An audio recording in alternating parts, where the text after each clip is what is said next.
जहां शंकर का कोई स्थान नहीं होता, वो स्थान 33 कोटि देवी देवता को भी प्रिय नहीं होता। बहुत ध्यान देना इस प्रसंग पर, तुम्हारा ध्यान रखना इस बात को। जहां शिव का स्थान नहीं है वहां 33 कोटि देवी देवता का कोई स्थान नहीं। जहां शिव नहीं है वहां फिर देवता। दक्ष प्रजापति का जब यज्ञ हुआ, दक्ष प्रजापति ने जब यज्ञ करा, उस यज्ञ में इंद्रदेव को बुलाया गया, वायुदेव को बुलाया गया, वरुण देव, गरुण देव, नारायण, ब्रह्मा, सभी देवी देवताओं को वहां पर बुलाया गया, सबको बुलाया।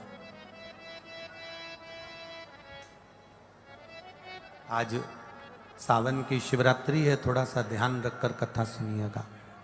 सबको निमंत्रण दिया गया, सबको बुलाया।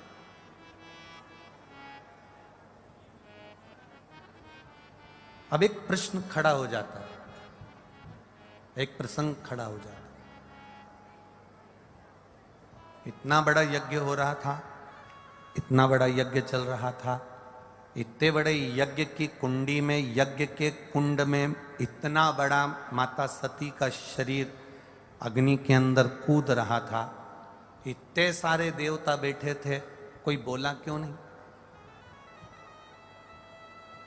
ये एक प्रसंग अपनी जिंदगी में जरा ध्यान दीजिएगा। कभी कभी द्रौपदी का जब चीर खिंचा रहा था, धृतराष्ट्र द्रौपदी के काका ससुर बैठे हैं, चीर खिंचा रहा है, गांधारी बैठी है, चीर खिंचा रहा है, द्रौपदी के पति वहीं पर बैठे हैं, चीर खिंचा रहा है, भीष्म पितामह बैठे हुए हैं, चीर खिंचा रहा है। जिन गुरु से गुरु मंत्र द्रौपदी ने लिया था, गुरु द्रोणाचार्य भी वहीं पर बैठे हुए। फिर जब इतनी भरी की भरी सभा बैठी हुई है तो फिर द्रौपदी का चीर क्यों खींचने दिया? कभी कभी बहुत भारी प्रसंगों में, ये हमारा जो विद्वज्जन है ये भी भारी प्रसंगों में कभी कभी उलझ जाता है कि इतना इतना सभा बैठी।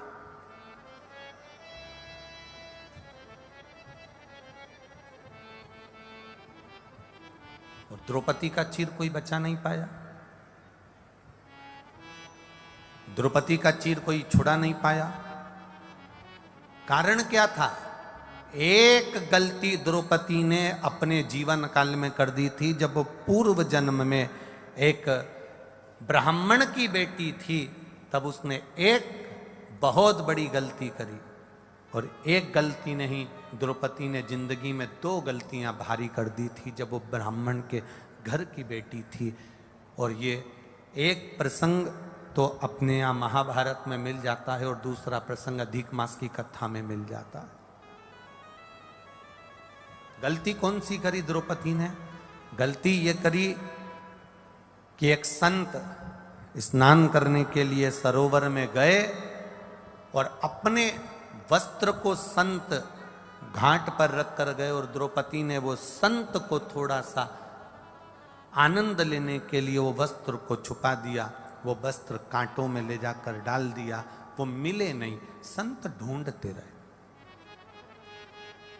संत ढूंढ रहे, वो मिलता नहीं। आखिरी में संत वस्त्र विहीन वहां से चल दिए। जिसने मेरा ये वस्त्र लिया है,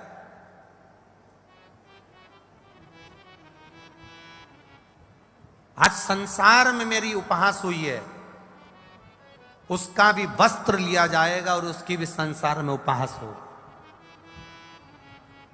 ये द्रौपदी की गलती है।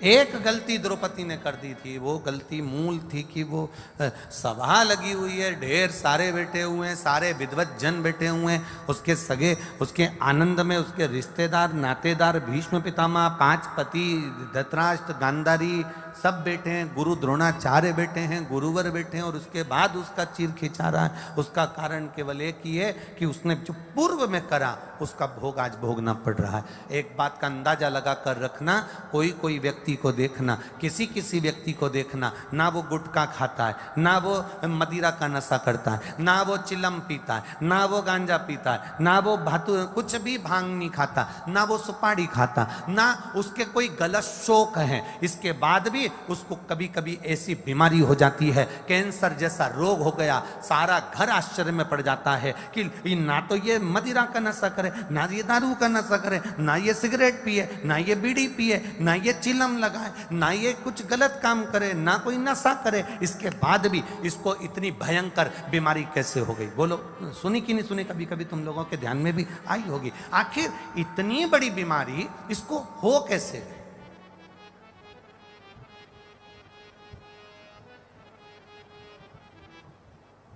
ना तो इसने मदिरा का नशा करा, ना इसने कोई चिलम लगाई, ना इसने कोई गलत काम किया, फिर इतनी बड़ी बीमारी कैसे हो गई? ना सुपारी खाए, ना गुटखा खाए, ना तंबाकू खाए। कारण क्या? तो शिव महापुराण की कथा कहती है, ये आज के कर्म का भोग नहीं है महाराज, आज के कर्म का भोग नहीं, ये हमारे पूर्व में जो हम कुछ कर कर आए होंगे उसके कर्म के अनुसार आज हम इस मृत्यु लोक में आकर अपने फल को भोग रहे हैं, और जिसके कारण हमें ये शरीर का दंड, शरीर का कष्ट प्राप्त हो रहा है। शरीर का कष्ट। अच्छा भोजन मिल रहा है, आप देवादिदेव महादेव को धन्यवाद देना कि आपको अच्छा भोजन प्राप्त हो रहा है, ये पूर्व का करा हुआ कुछ पुण्य होगा। कथा में बैठे हो, शंकर भगवान की सावन का महीना, शिवरात्रि का दिन, और भगवान शिव की कथा में बैठकर कथा का रसपान कर रहे हो, भगवान को धन्यवाद देना, यह कोई पूर्व का पुण्य होगा जो आज हम यहां बैठकर कथा का रस तत्व ग्रहण कर रहे हैं। कहीं किसी संत, साधु, गुरुजन, तपस्वी जन, ब्राह्मण जन, कोई दरिद्र, कोई भूखे व्यक्ति को, कोई प्यासे व्यक्ति को पानी पिला दिया, भूखे को भोजन करा दिया, किसी का मुख झूठा करा दिया। जिस दिन तुम अपने घर से थोड़ा सा सामान बनाकर ले जाकर किसी के मुख को झूठा करा दो, उस दिन तुम भगवान को धन्यवाद देना कि आज तूने मुझे इस लायक बना दिया कि मैं किसी का मुख झूठा करा रही हूँ, तूने मुझे इस लायक बना दिया कि मैं भूखे को भोजन करा रही हूँ, तूने मुझे इस लायक बना दिया कि मैं प्यासे को पानी पिला रही हूँ। ये तेरी कृपा है।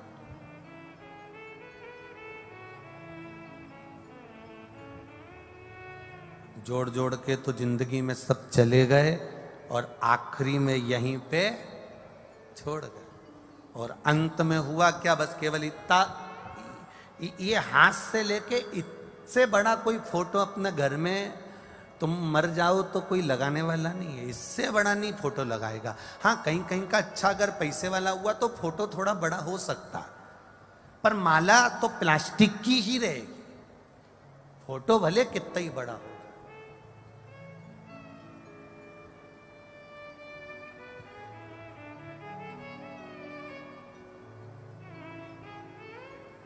परसों की कथा में आपको एक बात कही थी, परसों की कथा में आपको कहा था कि ये 500 का रुपया मान लो, इसको तुम्हें ऊपर तक लेकर जाना है। अब ये 500 के रुपए को तुम गठरी बांध कर, ऐसे पल्लू में बांध कर तुम उसको रख भी लोगे तो क्या ये चले जाएगा? अरे बोलो जम के, जाएगा? जाएगा क्या?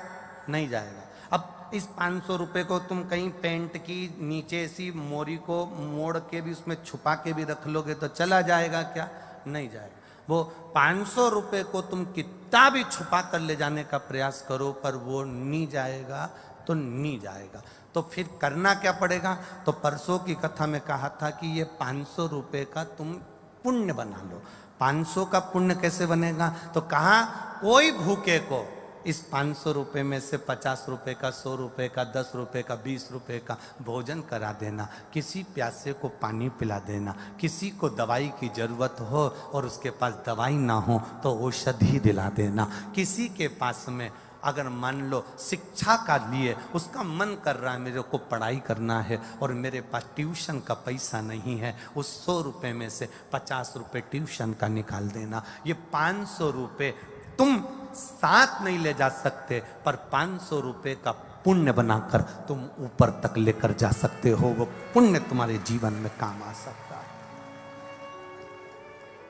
उस पुण्य को बनाना है।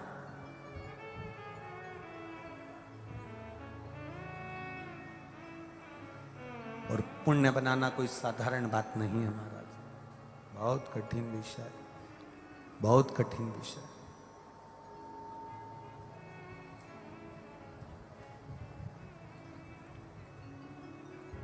आज ये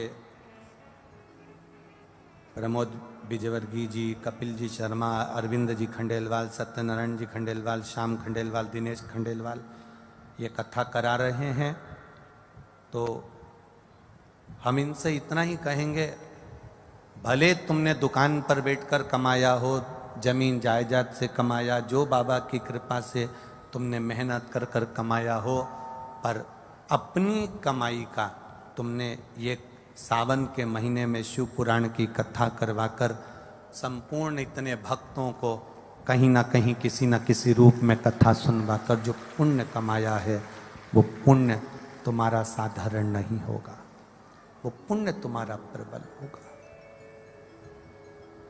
और आप जितने भी लोग, जितने भी भक्त यहाँ शिव महापुराण की कथा में पहुंचे हैं, ये आपका पुण्य प्रबल हुआ है। पुण्य।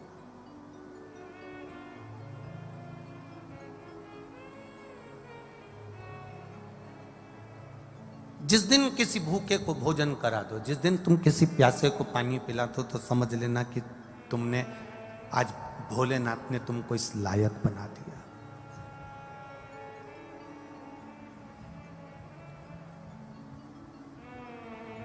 हमारे सनातन धर्म में, हमारे हिंदू धर्म में एक बहुत पुरानी पद्धति है, बहुत पुरानी पद्धति, सब जानते हो। हमारे सनातन धर्म में, हमारे हिंदू धर्म में एक बहुत पुरानी पद्धति है, मछली को भी दाना दीजिए, पक्षी को भी दाना दीजिए, पेड़ के नीचे चींटियों को, जीवों को, चींटों को भी दाना दीजिए। बहुत पुरानी पद्धति। कारण हमारे सनातन धर्म में ये नहीं कहा गया कि तुम खूब सारा करोड़ों का धन लुटा देना। हमारे सनातन धर्म में कहा गया तुम्हारे पास में अगर इतना सा चुटकी भर के आटा है, शक्कर है, गुड़ है, तो उसको भी तुम पेड़ के नीचे अगर डाल दोगे और चींटियां अगर इकट्ठी होके खा लेगी, तो समझ लेना कि तुमने बहुत बड़ा भंडारा कर दिया और किसी जीव का पेट भर दिया।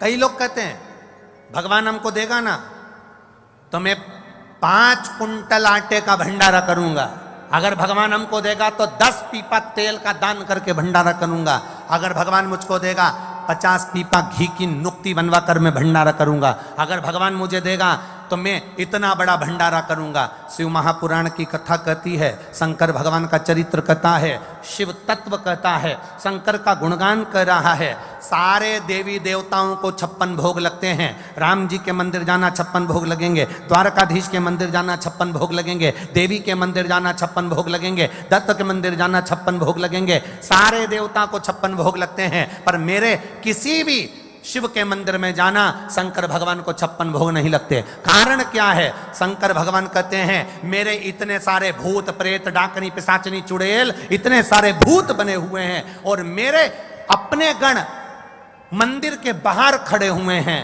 और मैं अंदर 56 भोग खाऊं, अकेला खाकर संतुष्ट हो जाऊं, मुझे 56 भोग नहीं पाना। जो बाहर खड़े हैं इनको कुछ खिला देना, मुंह झूठा करा देना, 56 भोग हो गया। अर्थात इनको तुमने एक गिलास पानी पिलाया, एक अन्न का निवाला खिलाया, एक जरा सा एक बिस्कुट का टुकड़ा भी तुमने इसको खिलाया है तो वो भगवान भोलेनाथ को 56 भोग के बराबर है। मेरे शिव को नहीं चाहिए 56 भोग।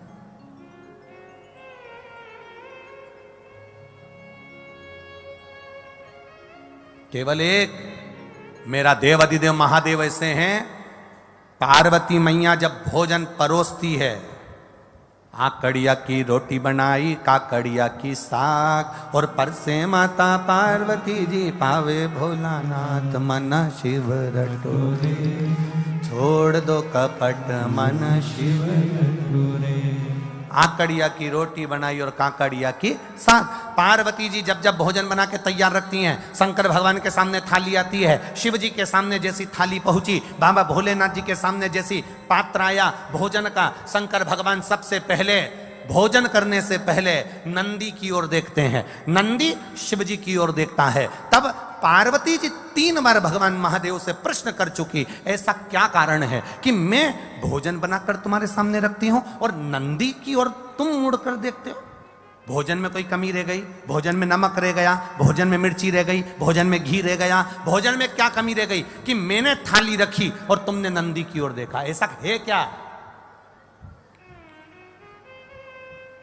पति भोजन करने बैठे और पत्नी ने थाली लगा के रखी और पति अपना मोबाइल देखता रहे, तो पत्नी को गुस्सा नहीं आएगा? तुम्हारा मोबाइल जरूरी है कि भोजन जरूरी है? किससे चैटिंग चल रही है? क्या है ये? किससे बात चल रही है? क्या हो गया ये मोबाइल में क्यों लगे रहते हो दिन भर? भोजन की थाली सामने रखी है ना। माता पार्वती जी ने शिव जी के सामने भोजन की थाली रखी और भगवान शंकर भगवान ने नंदी की ओर मुख कर कर देखा। जो नंदी की ओर देखा तो पार्वती जी ने गुस्सा कर दिया। माता पार्वती जी बोली, प्रभु एक बात बताओ, मैं रोज भोजन की थाली लाती हूं और आप भोजन की थाली देखकर नंदी की ओर देखते हो, ऐसा है क्या?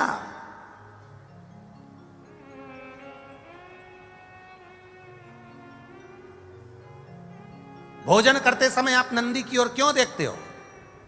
क्या मेरे भोजन में कोई कमी है?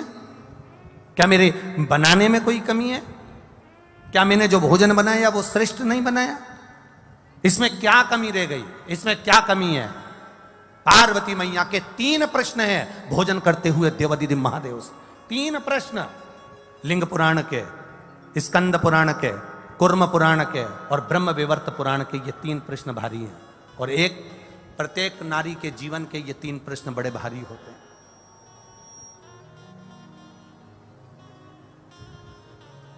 ब्रह्म विवर्त पुराण में भी यह वर्णन किया गया। प्रश्न कर लिया, क्या कारण क्या है?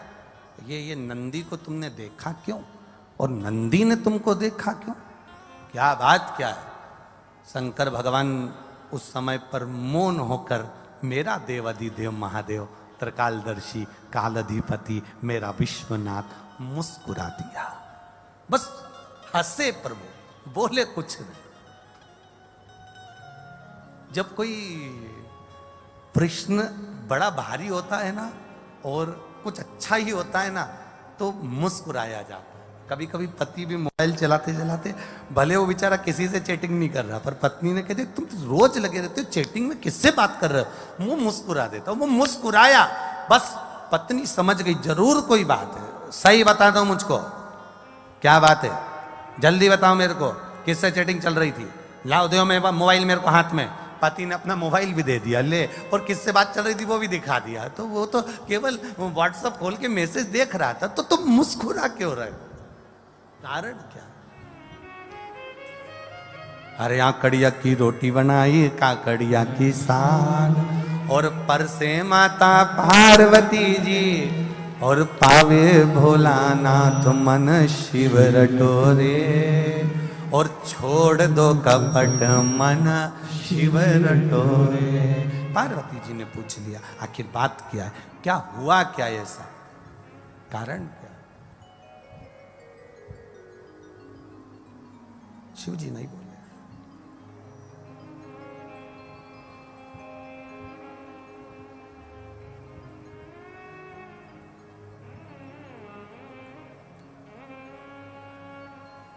शिव जी नहीं बोले। थोड़ी देर बाद मां जगत जननी जल का पात्र लेकर आए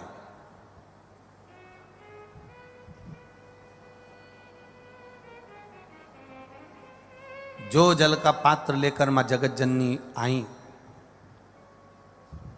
शिव जी ने अपनी केश को, जटा को हाथ लगाया, ऊपर देखा। शंकर जी का एक चित्र, एक फोटो आपने देखा होगा जिसमें शिव जी ऊपर देख रहा है, दोनों हाथ ऊपर। किसी ने दर्शन करें कभी? शिव जी के एक फोटो का दर्शन करना, अगर ना करें हो तो कभी गूगल पर, नेट पर, चित्र में शिव के जटा ऊपर गंगा और शंकर के नेत्र ऊपर दर्शन कर रहे।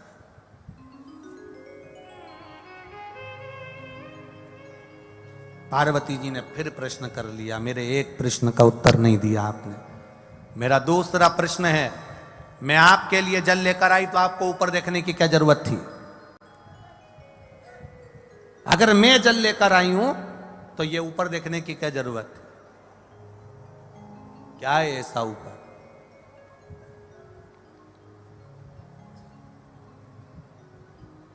ऐसा है क्या? शिव जी ने कोई उत्तर नहीं दिया।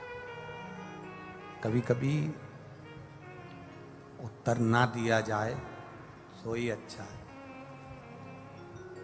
जब प्रश्न की ललकता व्यक्ति के अंदर आ जाती है तो उत्तर पाने की चाह उसके अंदर बढ़ जाती है। उत्तर पाने की चाह उसके अंदर बढ़ जाती है। दो प्रश्न खड़े हो गए।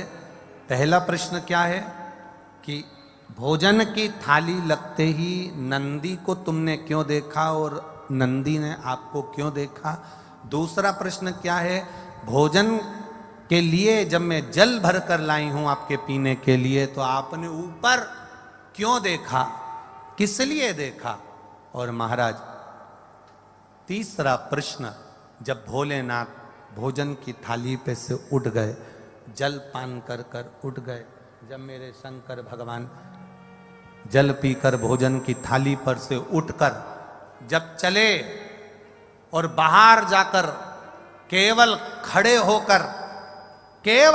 होकर मेरे भोलेनाथ ने कुछ देर नेत्र बंद करे, तब फिर माता पार्वती ने प्रश्न कर लिया कि मेरे नाथ, अब ये तीसरा प्रश्न है आपके चरणों में कि आपने बाहर जाकर नेत्र बंद कर कर क्यों खड़े हो गए? कारण क्या है? कारण क्यों? कि शंभु शरणे पड़ी मांगू घड़ी घड़ी दुख काटो दया करी ने दर्शन आपको। तीन प्रश्न है और तीनों प्रश्न बड़े भारी हैं। तीन प्रश्न और तीनों प्रश्न बड़े भारी। शिव जी शयन में विश्राम करने के लिए मेरे भोलेनाथ जी बैठे थे, लेट रहे थे, तभी उसी समय पार्वती मैया आ गई। शिव जी के चरण के नीचे के तलवे को मेरी माता पार्वती जी ने हाथ लगाया, शंकर भगवान के पांव के तलवे में। बहुत बहुत ध्यान देना।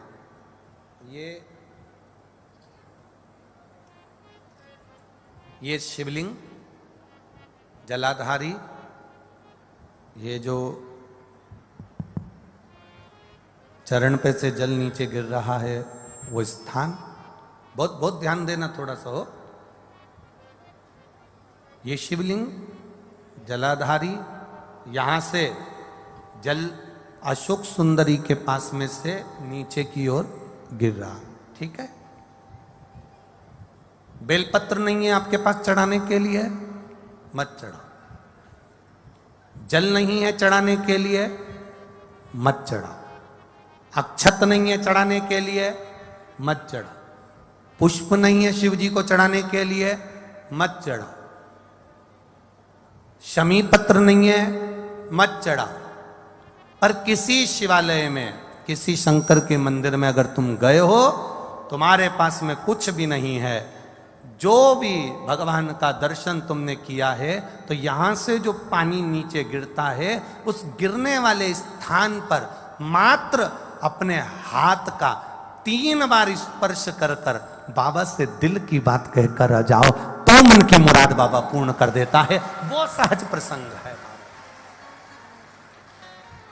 माने मेरी माता पार्वती जी ने शिव जी के चरण के नीचे के तलवे को मेरी माता ने स्पर्श किया है। आज बाबा बैठे हुए और माता ने चरण के तलवे को स्पर्श किया।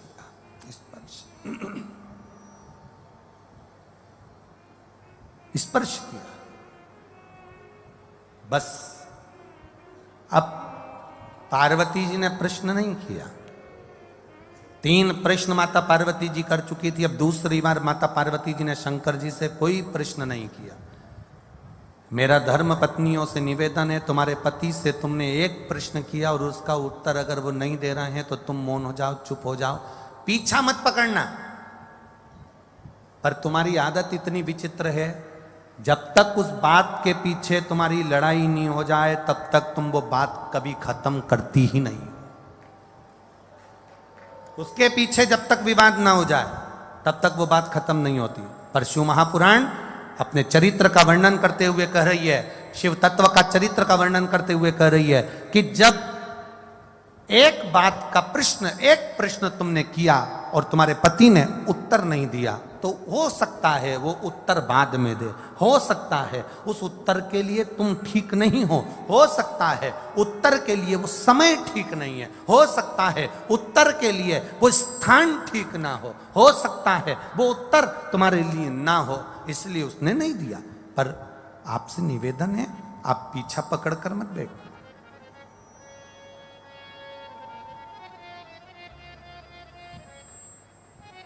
कई माताओं की आदत होती है, कई आवाज पकड़ रहा है, गला पकड़ रहा है। कई माताओं की आदत रहती है, पीछे के गए हुए लोगों को ज्यादा वो उखाड़ते हैं।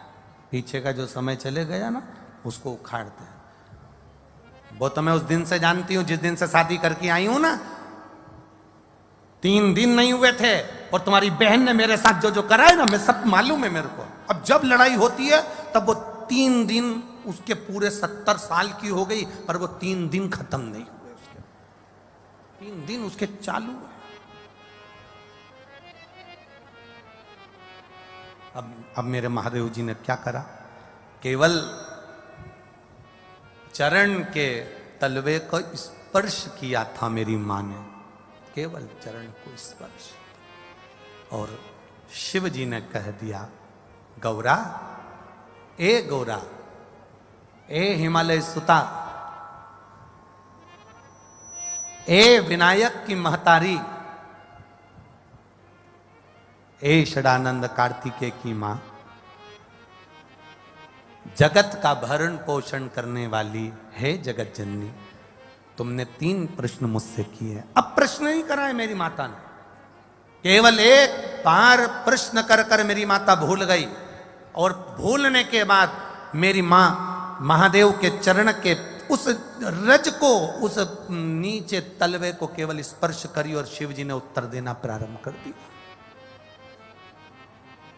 सुनो हिमालय सुता, सुनो गोरा, सुनो हे जगद्धात्री जगदम्बा, हे दुर्गा, सुनो, तुम्हारा पहला प्रश्न था कि मैं भोजन की थाली के सम्मुख बैठा तो नंदी को क्यों देखा, किस लिए देखा, और नंदी ने मुझे देखकर अपने शीश को क्यों हिलाया।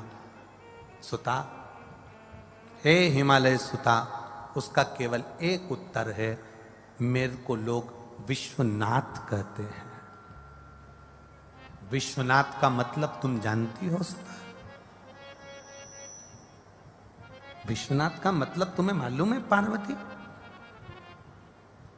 पार्वती जी कहती हैं, हां, जो विश्व का नाथ है।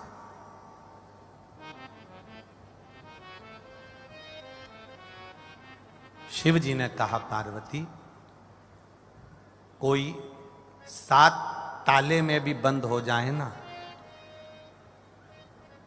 मेरे भोजन के पहले कोई 7 ताले में भी बंद हो गया, मेरे भोजन के पहले उसके पेट भरना चाहिए। विश्वनाथ का मतलब है कोई अनाथ ना रहे, सबका उदर पोषण हो, सबका पेट भरे। जब तू थाली रखती है, मैं नंदी को देखकर पूछता हूं, क्या सारे संसार के जलचर थलचर वायुचर कितने, एक भेल मछली है, एक बड़ा सा हाथी है, एक बड़ा सा जानवर है, एक बड़ा सा जीव है, हजारों मछलियां करोड़ों जीव उसको खाते हैं, एक साथ उसके पेट भरने में, एक बड़ी भेल मछली का पेट भरने में हजारों टन भोजन लग जाता है। तो महादेव पूछते हैं, भगवान देव पूछते हैं, भगवान शिव पूछ रहे हैं, पार्वती मेरा नाम विश्वनाथ है, मेरा नाम विश्वनाथ है, मैं नंदी से पूछता हूं क्या सबका पेट भर गया? जब सबका पेट भर जाता है तब मैं फिर भोजन को ग्रहण करता हूं, क्योंकि घर का पिता भोजन करने बैठता है, या तो पिता या माता, दोनों में से एक ऐसे होते हैं जो सबको भोजन कराने के बाद अमरस बनाया है, खीर बनाई है, दाल बाटी बनाई है।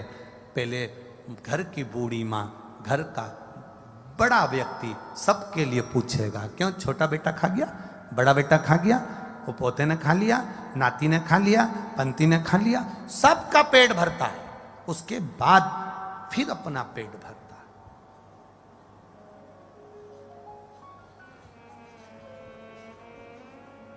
मैंने नंदी से पूछा क्या सबका पेट भरा गया?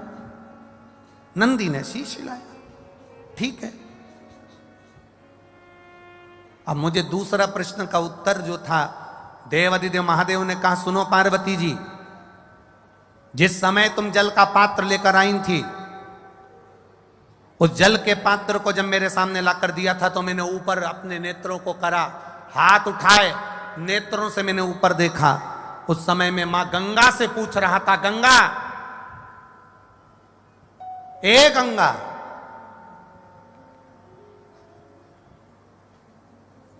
तेरे तट पर आए हुए जीव, या जिसने एक बार मुख से हर हर महादेव कहा हो, जिसने बम बम भोले कहा हो, जिसने भूलवश ओम नमः शिवाय कहा हो, जिसने भूल से भी मेरे मंदिर के सामने से निकल कर चला गया हो, जो भूल से भी मेरे मंदिर की ओर मुड़ कर देख लिया हो, जो भूल से भी मेरे मंदिर की रज उड़ के जिसके सिर पर चली गई हो, तो महादेव कह रहे हैं, मैं गंगा से पानी पीने से पहले पूछ रहा था, क्या तूने उन सभी जीवों का कल्याण कर दिया?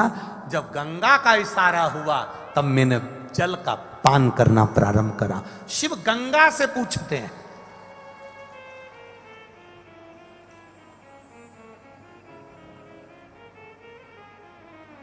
और तीसरा प्रश्न का उत्तर, तीसरे प्रश्न का उत्तर महादेव कह रहे हैं, मैं बाहर गया, नेत्र बंद कर थोड़ी देर खड़ा हो गया, तब शंकर भगवान कहते हैं, उस समय पर मैं बाहर खड़े होकर मेरे इष्ट मेरे राम को याद कर रहा था और उनको धन्यवाद दे रहा था कि तूने मुझे जो कार्य सौंपा है विश्व के भरण पोषण का, वो मैंने सुचारू रूप से कर दिया, उसके लिए तेरा धन्यवाद है। नेत्र बंद कर।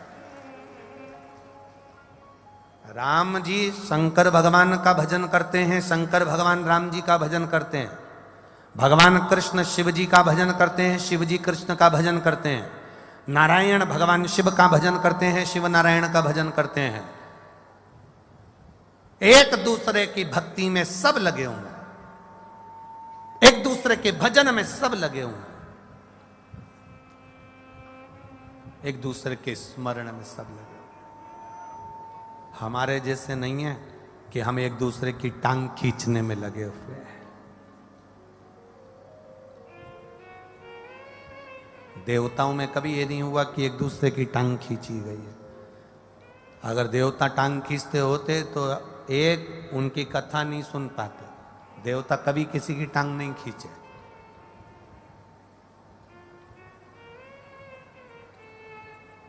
जब जब देवता इकट्ठे होते हैं तब तब विश्व कल्याण की बात करते हैं।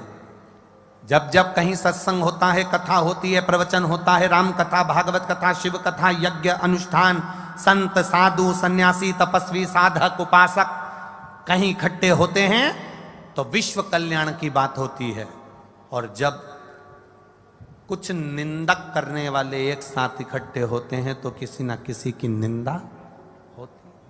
तुम देखना, एक व्हाट्सएप पर, एक फेसबुक पर, एक गूगल पर, एक यूट्यूब पर एक गलत पोस्ट करके तुम लिख के डाल दो कि वो व्यक्ति ऐसा है, तो जितने चुगल खोटते हैं,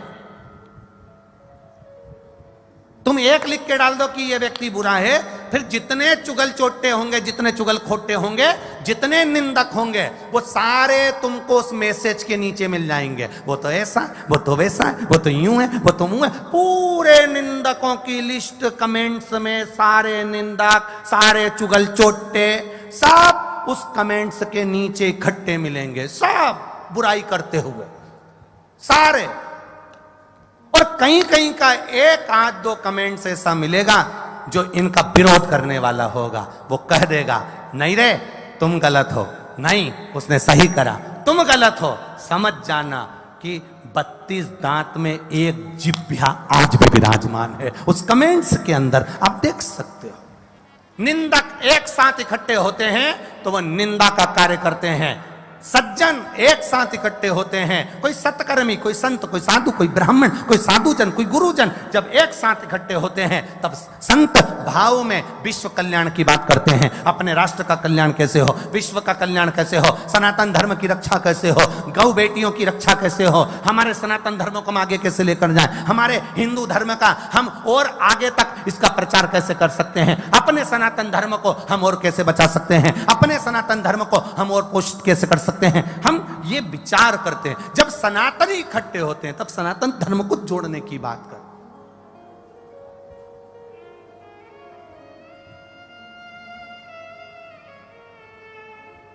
मेरे भोलेनाथ राम जी को धन्यवाद दे रहा है।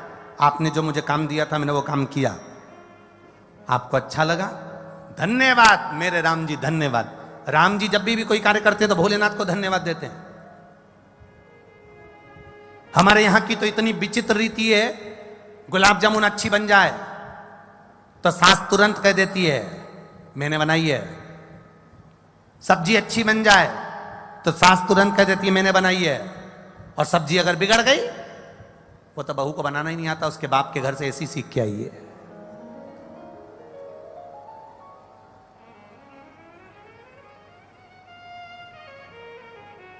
भगवान कृष्ण की माता का नाम था यशोदा। क्या नाम था? जम के बोलो जरा, जम के। यशोदा। यशोदा का मतलब है यश ददाती इति यशोदा, जो दूसरे को यश देती, अपयश स्वयं ले लेती, वो यशोदा। उसका मतलब क्या था? यशोदा एक ऐसी गोपी, यशोदा ऐसी मैया कि पूरे ब्रजमंडल में यशोदा जी का कोई विरोधी ही नहीं था। कारण क्या था? क्या कारण था यशोदा जी का कि कोई विरोध ही नहीं है? यशोदा जी का एक कारण था, सबसे प्रबल कारण यशोदा जी का एक था। जिस गोपी के घर में कोई काम पड़ता था, कोई गोपी बाद में जाए, यशोदा पहले दौड़कर जाती है। 3-4 देवरानी जेठानी का घर है, अंदाजा लगा कर देखना, एकाध इन देवरानी जेठानी में एक जेठानी या देवरानी 4-5 में से ऐसी होगी जो सबके सुख दुख में सबसे पहले दौड़ कर चली जाती है। कोई बुलाए तो ठीक, नहीं बुलाए तो ठीक, सबसे पहले जाके खड़ी हो जाती है। तो चिंता मत कर, मैं बैठी हूं ना, तो चिंता नहीं करना। 40 मेहमान आ रहे हैं ना, कोई बात नहीं। छोरी को देखने वाले आ रहे हैं ना, कोई बात नहीं। छोरा को देखने वाले आ रहे हैं ना, कोई बात नहीं। तुम सब अंदर रहना, मैं रसोई घर संभाल लूंगी, तुम वो काम कर लेना, मैं सब देख लूंगी। 4-5 जेठानियों में, देवरानी में, ननंदों में एक 5 बहनें हैं, नंदे हैं। नंदों में एक ननंद ऐसी होगी जो अपना घर परिवार छोड़कर तुरंत अपने मायके आकर काम संभाल लेती है, और एक ननंद वो होती है जो टाइम पर आएगी चली जाएगी। एक ननंद वो होती है अपने हस्बैंड के साथ आती है, खाती है, पीती है, साड़ी लेके चली जाती है। एक ननंद ऐसी होती है 3-4 दिन रुककर पूरा फैलारा उठाकर, भाभियों का हाथ बटाकर, काम संभाल के, छोरा छोरी को तैयार कर कर, ए जाओ बुआ से तैयार हो जाओ। बुआ जी ने सबकी कंगी पाटी पाड़ पुड़ा के, काजल माजल लगा के, छोरा छोरी के तैयार करके कथा में ले जाकर बिठा दिया, और एक आई अपनी फैशन से फुर्सत नहीं मिली और सज धज के पति के साथ बैठ गई, सोफा पे कथा सुनी और चली गई। एक ननंद ये तुम बुरा मत मानना रही जितनी नंदे आई हो, और मान भी लोगी तो कोई दिक्कत की बात नहीं है, उसमें कोई टेंशन वेंशन मत लो। अगली बार ज्यादा से ज्यादा यही होगा, तुम अलवर में मत बुलाओगे, मत बुलाना, स्वामी जी तो है, कोई ना कोई तो बुलाएगा, तो उसमें टेंशन लेने का विषय नहीं है।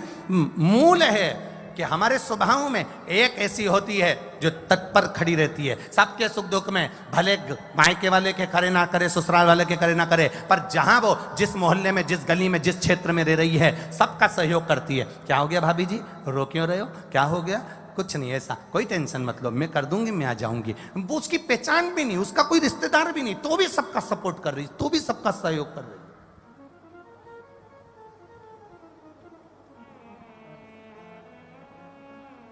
उसका कोई रिश्तेदार नहीं, तो भी कर रही, क्योंकि उसने जान लिया, उसने पहचान लिया कि हर एक में वो समाया है, जलचर, थलचर, वायुचर, जितने जीव हैं सबके अंदर वही समाया है। सब कोई अलग से है ही नहीं। मेरे राम शिव जी का धन्यवाद करते हैं। मेरे शिव जी स्वयं भोलेनाथ राम जी का धन्यवाद करते हैं।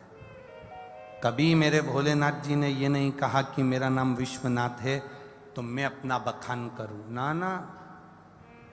एक संत के प्राण छूटे और एक डाकू के प्राण छूटे। एक संत मरा और एक डाकू मरा, दोनों मरे। संत भी मरा, डाकू भी मरा, दोनों ऊपर गए यमलोक में। तो यमराज ने पहले डाकू से पूछा, तुम कौन हो? डाकू बोला, मैं डाकू हूं, सबके डाका डालता था, सब मेरे डाका डालने से रोते थे, कई लोगों को मारा भी मैंने, पीटा भी मैंने, कई लोगों की हत्या भी मैंने कर दी, सबका धन लाया, निपटा गया, खा गया, सब अपने खर्चे में लगा दिया। मैंने दुनिया के लोगों को बहुत दुख दिया है। मैं डाकू था, मैंने दुनिया को कष्ट दिया है, पर मैं आपके चरणों में खड़ा हूं, आप जैसा कहोगे वैसा मैं अपने कर्म का दंड भोगने को तैयार हूं। मैंने गलती करी है, मैं क्षमा चाहता हूं। मैंने दुनिया के लोगों को लूटा, क्षमा चाहता हूं। मैंने बेईमानी करी, मैं क्षमा चाहता हूं। मैंने दुनिया के लोगों को मारा, क्षमा चाहता हूं। मैं डाकू हूं, मैं डाकू था और डाकू हूं, मैंने लूटा, मैं क्षमा चाहता हूं। डाकू ने जब कहा, डाकू के शब्द जब सुने, तब यमराज ने कहा, ठीक है, आपने, दुनिया के लोग यहां आते हैं तो अपनी गलती को छुपाते हैं, पर आपने अपनी गलती को बताया है, कोई बात नहीं, ठीक है। संत को देखा, यमराज ने संत को कहा, आप कौन हैं?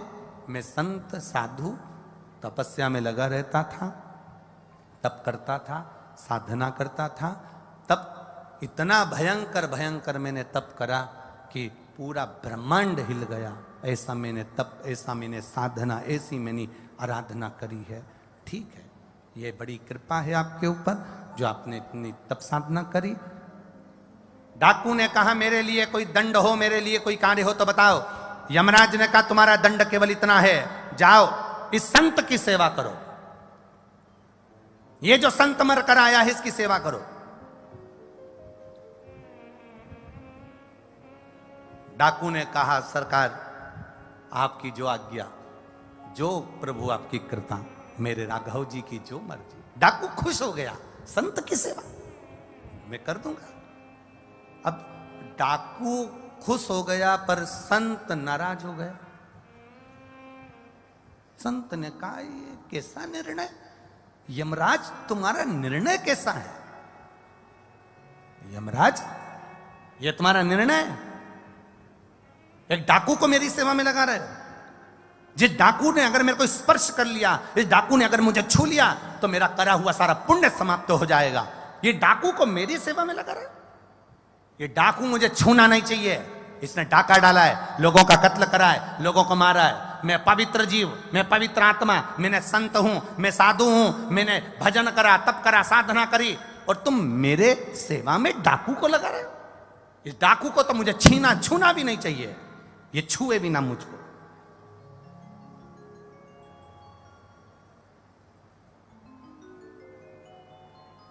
यमराज ने कहा, वो डाकू तुमसे बड़ा हो गया, डाकू होकर भी क्षमा याचना करता रहा। और महाराज जी, आप पवित्र थे, तप करा था, साधना करी थी, इसीलिए तो डाकू को आपकी सेवा में लगाया था कि आपका मात्र स्पर्श हो जाता तो वो डाकू का भी कल्याण अपने आप हो जाता, अपने आप। पर इतना अहम, इतना अहंकार अपनी उस तप साधना पर, जिसमें तुम एक डाकू का भी कल्याण नहीं कर सकते। एक डाकू का तप साधना।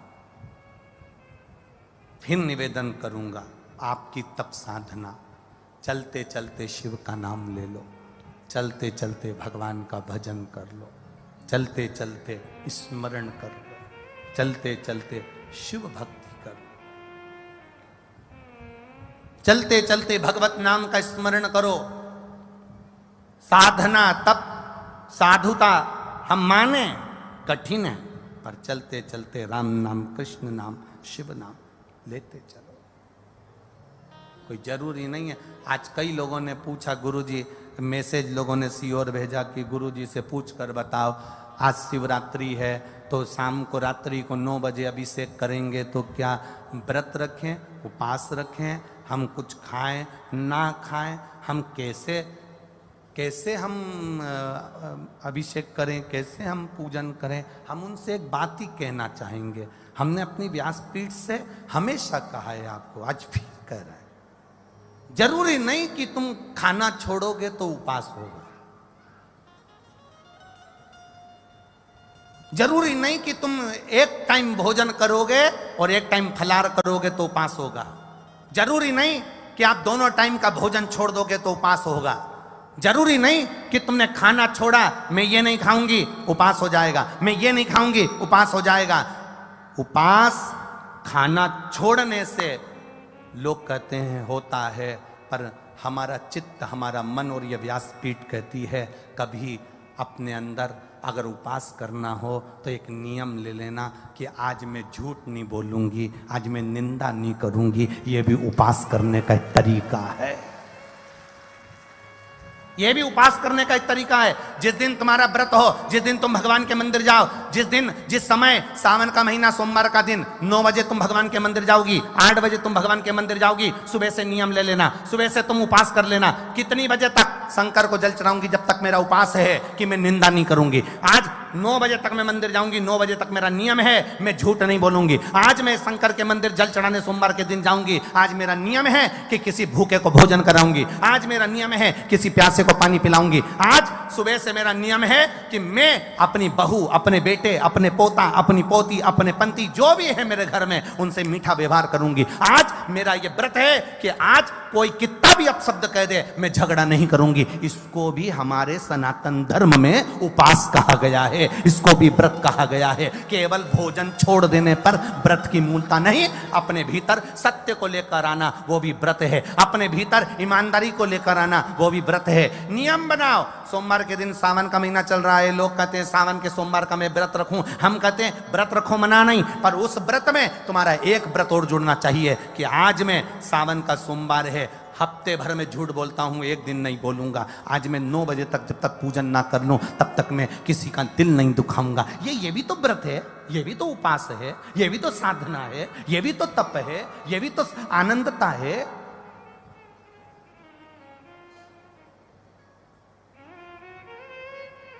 मैं खाना नहीं खाऊंगी, आज मेरा उपास है।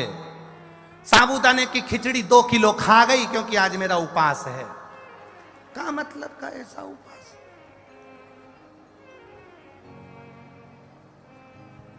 सोमवार कल, आज से लग गई पीछे। सुनो, आधा किलो दही ले आना। सुनो, 2 दर्जन केले ले आना। सुनो, आधा किलो मूंगफली का दाना ले आना। सुनो, थोड़ा सा मोरधन कुट्टू का आटा लिया ना। सुनो, साबूदाना खत्म हो गया लिया। सुनो, हरियाली मिक्सचर का पैकेट भी लिया ना।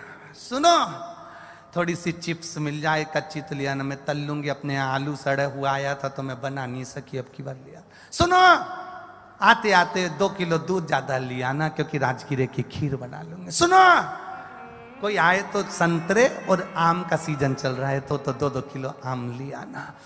उसने सब लाके रख दिया, सब खा भी गई। उसके बाद भी सुबह से बहू से ऐसी झगड़ रही,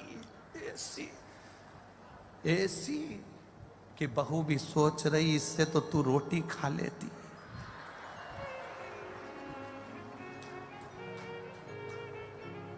जरा सा साबूदाना नहीं गला। लड़ाई किस बात पे हो रही थी? अरे बोलो तो जम के। केवल वो साबूदाना सही से नहीं गला और बहू ने जल्दी जल्दी में बगाड़ दिया और सास ने खा लिया और साबूदाना उसके मुंह में रह गया। जब से सोफा पे बैठी कोस रही, इसके बाप की ऐसे ये सीख के आई। ऐसा फलार बनाया? फलार तो मैं बनाती है, मेरा घर का सब खाता, मेरे हाथ की खिचड़ी लोग पड़ोसी भी मांग कर खा के जाएं, और ऐसा फलार बनाया। जो सुबह से खोस रही तो बहू भी भगवान से प्रार्थना कर रही, इससे तो दोनों टाइम खा लेती पर मेरे प्राण ना खाती। भगवान का मतलब का ऐसा व्रत कर रही, व्रत है। आज मेरा उपास है, कुछ नहीं खाऊंगी, बस केवल तुम्हारे सबके प्राण खाऊंगी, कुछ नहीं खाऊंगी। बहुत देखो, हमारी बात को लोग कथा में से काट काट कर चला देते हैं और लोग फिर उसको कमेंट्स में लिख देते हैं, महाराज जी ने ऐसा बोल दिया, व्रत के लिए ऐसा बोल दिया, वैसा बोल दिया। ये मत सोचना कि अपन कोई डरे वरे हो, काट के डाले तो डाले, पर सीधी बात है, उपास करो। अगर भोजन का ना कर पाओ तो अपने विचारों का करो कि आज मैं झूठ नहीं बोलूंगी, आज मैं निंदा नहीं करूंगी, आज मैं झगड़ा नहीं करूंगी, आज मैं अपशब्द नहीं बोलूंगी। ये भी तो उपास की गणना में आना चाहिए, ये भी तो उपास हो सकता है, ये भी तो व्रत हो सकता है, ये भी तो साधना हो सकती है।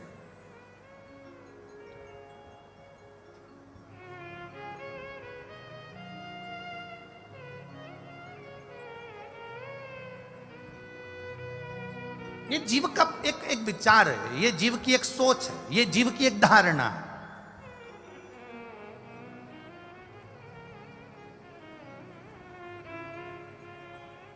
आपकी चित्त वृत्ति में परमात्मा समाहित हो।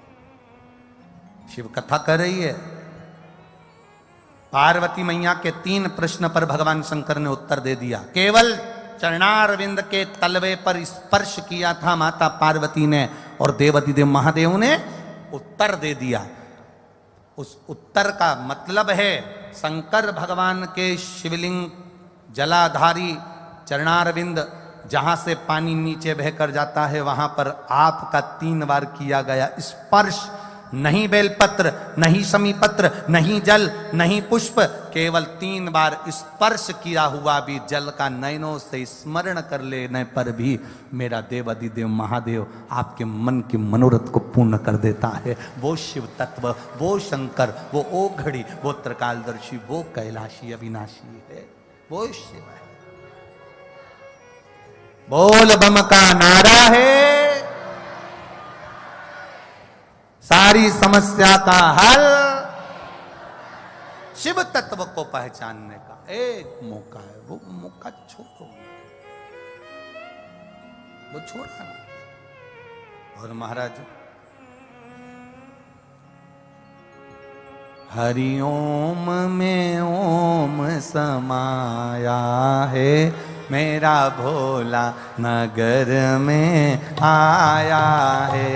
हरिओम में ओम समाया है, मेरा भोला नगर में आया है।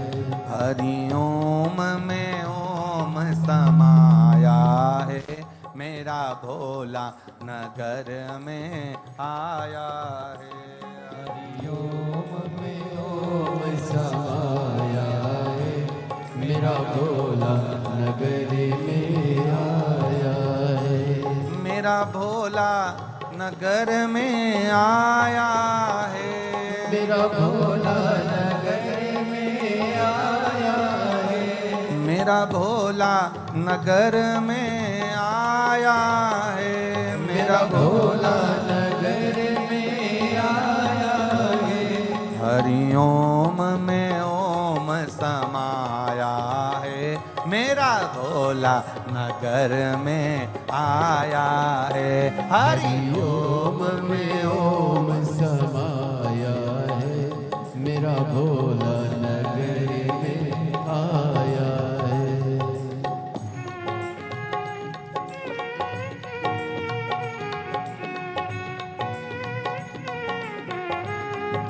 जय हो।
भोले शंभू।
भोले के हाथों में डमरू है, मेरे भोले के हाथों में डमरू है, मेरे भोले के हाथों में डमरू है, मेरे भोले के हाथों में डमरू है, डमरू में ओम समाया है, मेरा भोला नगर में आया है, डमरू में ओम समाया है, मेरा भोला नगर में आया है, मेरा भोला नगर में आया है, मेरा भोला नगर में आया है, मेरा भोला नगर में आया है, ओ मेरा भोला नगर में आया है, हरिओम में ओम समाया है,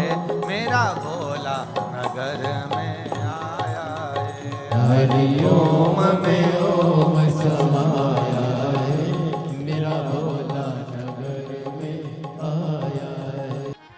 मंदिर भी जाना तो शक से परे होकर जाना। मैं शंकर जी के मंदिर जाऊंगी, किसी ने कुछ कह दिया तो शक में जा रहे हो।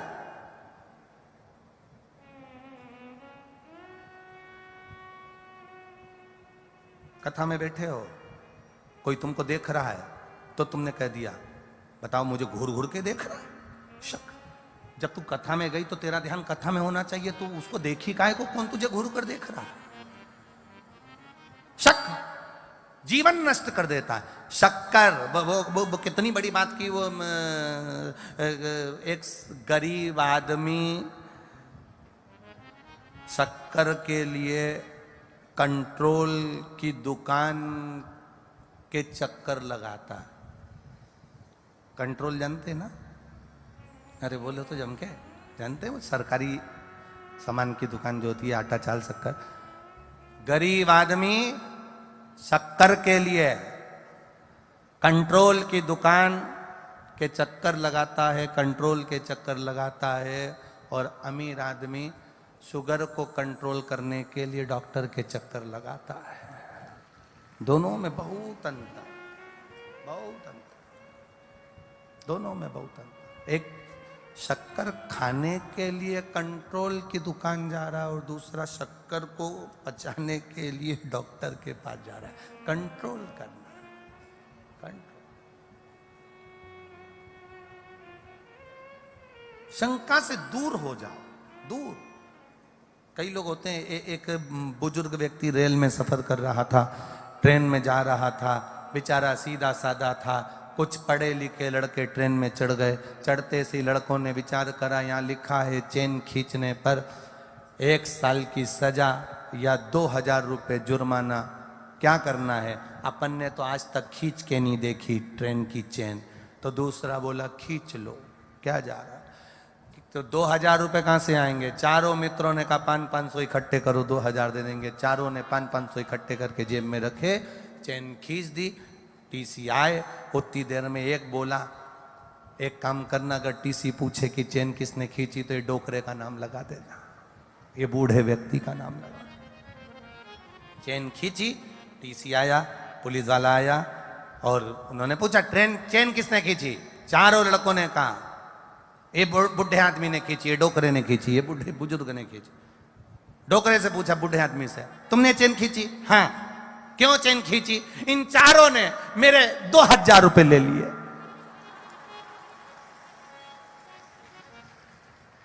तुम कैसे कह सकते हो कि तुम्हारे 2000 रुपए लिए? ये काली शर्ट वाला है ना, इसके ऊपर वाली जेब में 2000 रुपए रखे, तुम देख लो, 500 के 4 नोट है।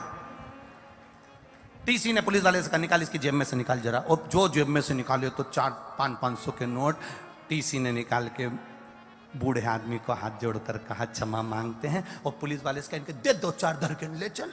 चारों बताओ, ट्रेन में चोरी।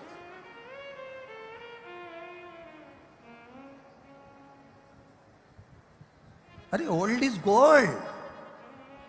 आज के जमाने में लोग ओल्ड को, बूढ़े आदमी को अच्छा नहीं समझते। आज के जमाने में लोग बुजुर्गों को ये समझते इनमें अक्ल नहीं है, पर ओल्ड इज गोल्ड। बुजुर्ग बुजुर्ग एक लड़के की शादी नहीं हो रही थी, बड़ी मुश्किल से शादी हुई। लड़की वालों ने शर्त रख दी, शादी में कोई बुढ़ा नहीं आना चाहिए। अब उनके जो फूफा जी थे वो बुजुर्ग थे, और फूफा जिद्दी भी बहुत होते। उन्हें कह दिया शादी में तो मैं जाऊंगा चाहे कुछ भी हो जाए, तो बुढ़ा नहीं जाना है तो क्या मैं बुढ़ा हूं क्या, मैं तो जाऊंगा। अरे फूफा जी तुम 75 साल के बुजुर्ग तो है ना, नहीं मैं तो जाऊंगा, गाड़ी में मुझे कम करो, मिठाई के डब्बे में भर के ले जाओ। अब इतना बड़ा मिठाई का खोखा, उसके अंदर उनको फूफा जी को ले गए और शादी में बारात में पहुंच गए। तो लड़की वालों ने कहा जरा देखो बारात के अंदर कोई बुढ़ा तो नहीं आया। जो देखा तो बारात में कोई बुढ़ा नहीं है साहब। तो क्या ठीक है बारात को आने दो। बारात सज धज के दरवाजे पर पहुंची। जो दरवाजे पर दूल्हे की सास ने आरती उतारी, वहीं पर दुल्हन का पिता बोला लड़का अंदर जब आएगा, भांवर जब होगी, फेरे जब होंगे, जब हमारे गांव की नदी में दूध भर दिया जाए। अब सब बाराती वापिस बस में आके बैठ गए, जाने लगे। तो फूफा जी खोखे को बजाते बजाते पूछे कहां चल दी, 15 मिनट में शादी, वापिस शादी हो गई? कि कहीं नहीं हो रही। क्यों? लड़की का बाप बहुत बेकार है, बहुत बेकार। उसने फिर एक शर्त रख दी, गांव की नदी में दूध भरोगे तो लड़की की शादी करेंगे। तो इतने में फूफा जी बोले कौन सी टेंशन की बात है, बारात लेकर वापिस मत जाओ, लड़की के बाप से कह दो तुम पानी खाली कर दो, हम दूध भर देंगे।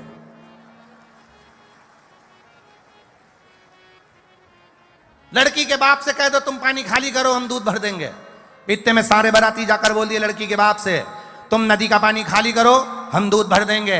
लड़की का पिता बोला डोकरा जरूर आया है, पक्का है, बुढ़ा आया है, शादी में जरूर आया, क्योंकि ये अकल बुढ़ा ही दे सकता, कोई दूसरा दे ही नहीं सकता।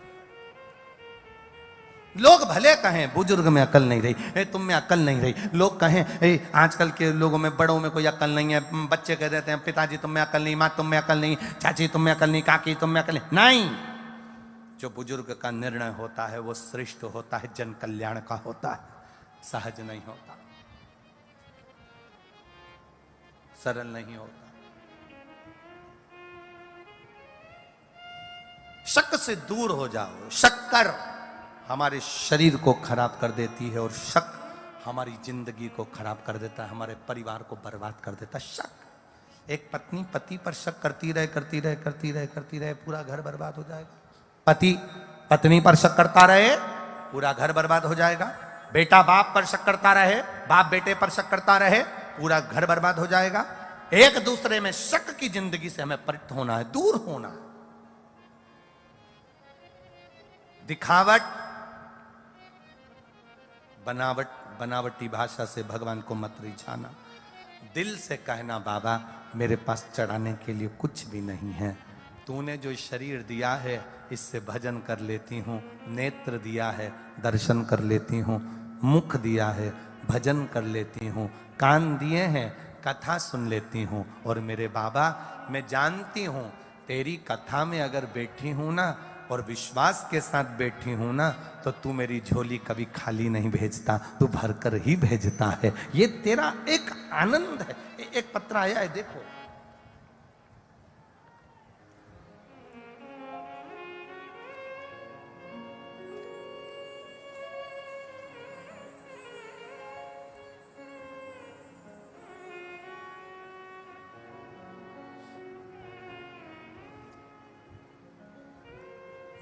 मेरा नाम मनोरमा दिनेश शर्मा है।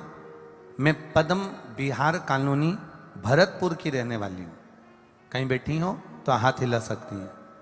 मेरा नाम मनोरमा दिनेश शर्मा है। मैं पद्म बिहार कॉलोनी भरतपुर की रहने वाली हूँ। कहीं बैठी हो तो अपने दोनों हाथ हिला सकती हैं। आप ही हैं? हाँ, ऐसे दोनों हाथ हिला लो। बच्चे को लाई हो साथ में? अच्छा, गोदी में है। ठीक ठीक ठीक है। मैं शिव की महिमा का क्या वर्णन करूं गुरुदेव। मेरी 2 बेटियां हैं, एक 14 साल की, एक 12 वर्ष की। महाराज, मैंने 2 बेटियों को जन्म दिया, पर दुनिया के लोगों ने ताने देना बंद नहीं किया। इतना अपशब्द कहते थे, इतना अपशब्द कहते थे। गुरुजी, बेटे को नहीं जान सकते। हमारा कहना है बेटी और बेटा एक ही होते हैं। बेटे को जन्म नहीं दे पाई मैं। मेरे 2 बेटी 14 और 12 वर्ष की हैं। लोगों ने गलत शब्द कहे, इतना ताना देते थे, मंदिर जाओ तो मंदिर में ताना देते थे, अपशब्द कहते थे, इसका बुढ़ापा कैसे निकलेगा, ये तो ऐसी है, ये तो वैसी है। सुनकर आंखों में जल भर गया गुरुदेव। तभी गुरुदेव आप पत्र पढ़ सकते हो जो पत्र उस बहन ने लिखा। सावन की शिवरात्रि पिछले वर्ष की, गुरुदेव आपने ऑनलाइन शिव जी का अभिषेक करवाया था। उस अभिषेक को मैंने किया। मेरे घर में महादेव की मैंने पूजन करी। आपने कहा था 1 बेलपत्र उठा लेना और जो मांगो बाबा से वो देता जरूर है। बाबा 1 बेलपत्र रखी और बाबा से प्रार्थना करी कि मेरे घर में 2 बेटी 1 बेटा जरूर देना। शिव की कृपा का क्या वर्णन करूं गुरुदेव। बस अभिषेक पूर्ण हुआ, उसके 20 दिन निकले, गर्भ ठहरा। बाबा की कृपा से 3:33 पर 31 तारीख को एक बेटे ने जन्म लिया और बाबा की कृपा से मैं उसको यहां प्रणाम करने के लिए लेकर आई।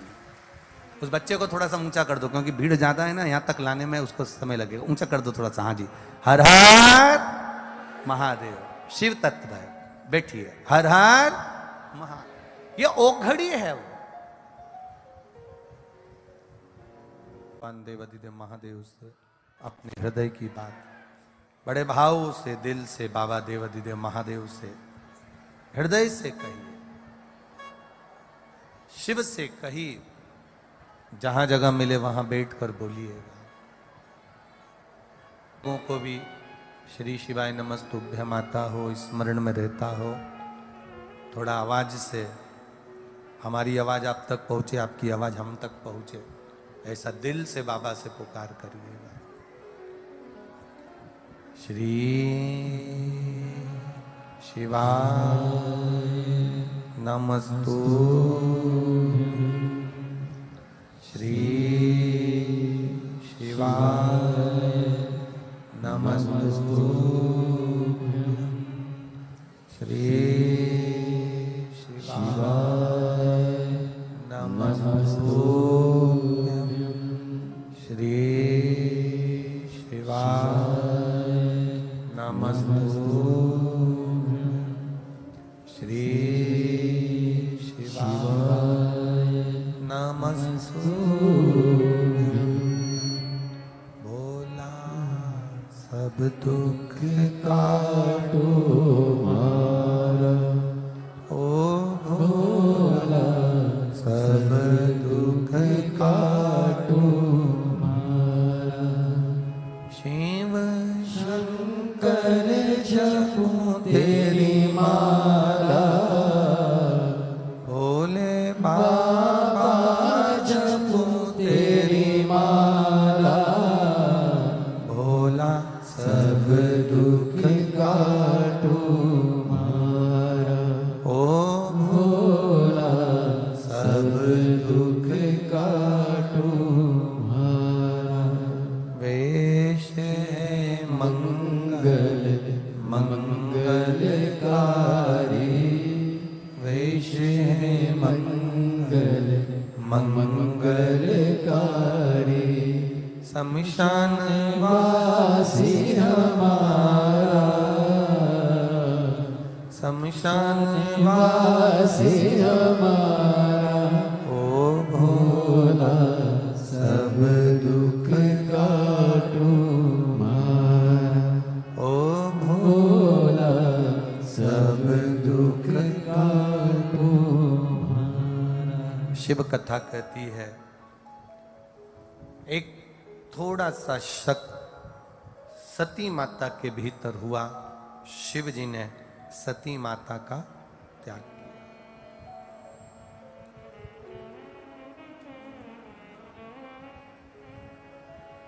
त्याग मां सती परीक्षा जरूर लेकर आ गई। माता सती परीक्षा जरूर ली है माता सती ने, पर शिव जी ने ध्यान लगाकर देखा कि यह सती परीक्षा जरूर ली है पर इसने विश्वास को तोड़ा है, भरोसे को त्यागा।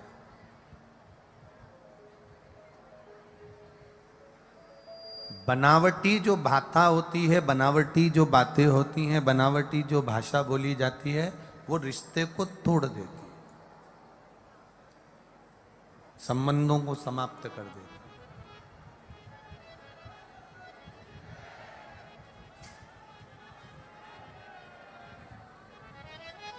हमारे संबंधों को यदि हमें पक्का रखना है तो हमें दिखावट, बनावट, सजावट से दूर हो जाना है। एक बात बहुत अच्छी अपने जीवन में उतारिएगा।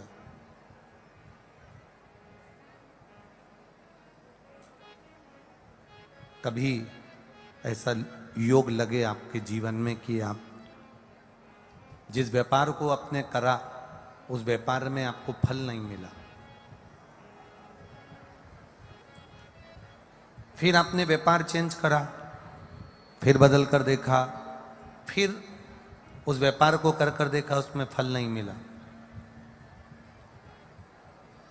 फिर आपने वापिस व्यापार को बदलने का विचार किया, तो हमारा निवेदन रहेगा उस व्यापार को बदलने से पहले एक काम जरूर कर देखो। 3 स्थान पर बेलपत्र को चढ़ा कर देखिएगा। अगर आपको लगे कि मैंने व्यापार बदल लिया, एक बार बदला, कई लोग ऐसे भी होते हैं जो पैसा इकट्ठा करते हैं, धन एकत्रित करते हैं, और कोई व्यापार ऐसा कर लेते हैं जिस व्यापार में धन चले जाता है तो वो धन वापस नहीं आता महाराज, वो व्यापार का धन वापस नहीं आ पाता। तो बड़े दुखी होता है कि भाई मेरा गया हुआ पैसा नहीं आ रहा, मैं बड़ा कष्ट में हूं, मेरा खुद का ही आ जाए ना तो मैं निहाल हो जाऊं, मेरा अपना ही नहीं आ रहा जो गया हुआ है, तो मैं क्या वर्णन करूं, उसको क्या कहूं। उनके लिए भी ये प्रयोग, ये शिव विद्येश्वर संहिता का ये भाव बड़ा सुंदर है महाराज। आप व्यापार पर व्यापार बदल कर देख लिए, धन भी हमारा कहीं डूब गया, आ नहीं रहा है, तो प्रयास करना। 3 स्थान पर चढ़ाई गई बेलपत्र हमें सुख का अनुभव करा देती, बहुत ध्यान लगाइएगा। पहला, अशोक सुंदरी की जगह। अब ये बेलपत्र जब भी आप चढ़ाएंगे तो रविवार की अगर प्रदोष पड़ जाए, कौन से दिन? रविवार की प्रदोष के दिन ये प्रयोग अवश्य कर देखिएगा। ज्यादा बार नहीं करना है, केवल एक ही बार करना, बाबा उस स्वयं कृपा करेगा। अपने मंदिर में, अर्थात अपने घर के पास कोई मंदिर हो, शिवालय हो, देवालय हो, जहां शंकर भगवान विराजमान हो, शिवलिंग हो, ऐसी जगह पर अवश्य करें। हमें कहीं दूर जाकर ये प्रयोग नहीं करना है, अपने अपने शिवालय, अपने जो घर के आसपास में शिवालय हो वो। एक बेलपत्र अशोक सुंदरी वाली जगह। अब उसको अशोक सुंदरी की जगह पर भी चढ़ाने का तरीका क्या है? ये शिवलिंग है, ये जलाधारी है, ये जल बहता है, बीच में जो मोटी सी लाइन है वो अशोक सुंदरी का स्थान। ये जो भाग है षडानंद कार्तिकेय गणेश जी और कार्तिकेय जी का। जलाधारी मतलब माता पार्वती जी का हस्तकमल, शिवलिंग मतलब भगवान शंकर का स्वरूप। ऊपर से जो बूंद बूंद पानी इस पर गिरता है वो शंकर भगवान की 5 लड़कियां, जया, विषहरा, शामली बारी, दौतली और देव। शिव जी की 5 लड़कियां ऊपर, एक लड़की शंकर भगवान की 6 नंबर की अशोक सुंदरी उनके चरणारविंद के पास, उनके गणेश, षडानंद, कार्तिकेय के मध्य में। जब हम बेलपत्र चढ़ाएंगे तो उस बेलपत्र को चढ़ाते समय आपकी जो बेलपत्र की डंडी है वो बेलपत्र, रविवार प्रदोष के दिन का ये उपाय है महाराज। ये बेलपत्र की जो डंडी है, इस डंडी का भाग शिवलिंग की ओर होना चाहिए। ये जो डंडी है इसका भाग अशोक सुंदरी पर जब चढ़ाएंगे तो शिवलिंग की ओर इसका भाग होगा महाराज। दूसरी, बेलपत्र को जब हम समर्पित करेंगे तो जलाधारी का जया, विषहरा, शामरी बारी, दौतली, देव।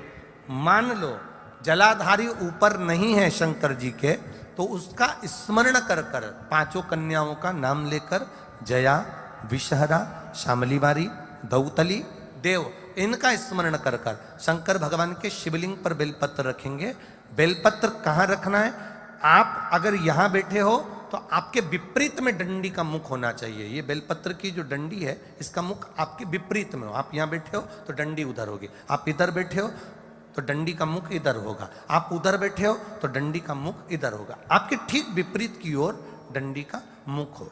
ये दो जगह बेलपत्र समर्पित करने के बाद तृतीय बेलपत्र शिवलिंग की जो जलाधारी है, जहां पर भगवान शंकर का शिवलिंग रखा है, वहां स्पर्श कराकर, केवल छुआना है, स्पर्श कराकर बेलपत्री के पेड़ के नीचे ही कोई कंकर हो, कोई शंकर हो या कोई मिट्टी का ढेला हो, नी हो, तो वहीं मिट्टी को थोड़ी सी ऊंची कर कर एक बेलपत्र बैठकर इस बेलपत्री की डंडी जड़ की ओर, मतलब जो वृक्ष होता है उस ओर इस डंडी का मुख होना चाहिए। ये 3 रविवार के प्रदोष के दिन शंकर भगवान पर चढ़ाई गई बेलपत्र से हमारा गया हुआ धन भी पुनः आने का रहता है और हमारा जो व्यापार बार बार बंद हो रहा है, शिव की कृपा से एक बार चालू तो चालू हो ही जाता है। शिव तत्व को जान और निवेदन है सब भाव से करना है, हृदय चित्त आनंद। जो विश्व एक पत्र आया है, देखिए,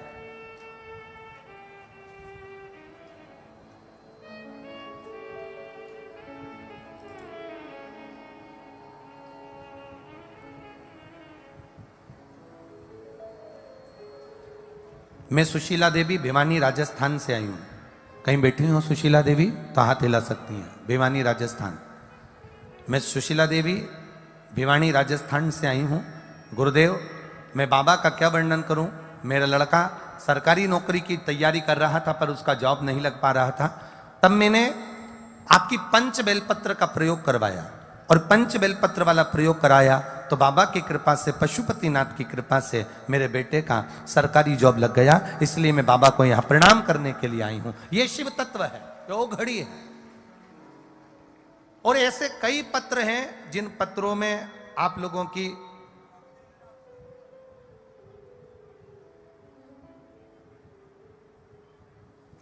नौकरी के लिए आप लोगों ने बाबा से प्रार्थना करी और इसमें कई पत्र हैं जिनके सबके जॉब बाबा ने लगाए। कितनों का वर्णन करें, कितनों के लिए।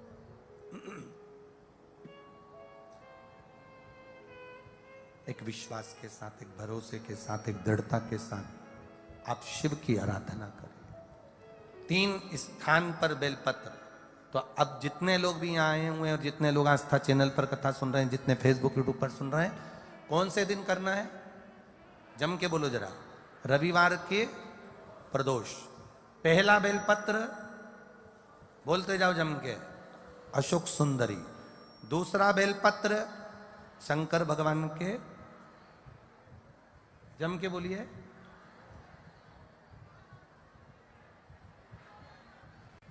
जम के बोलो जरा।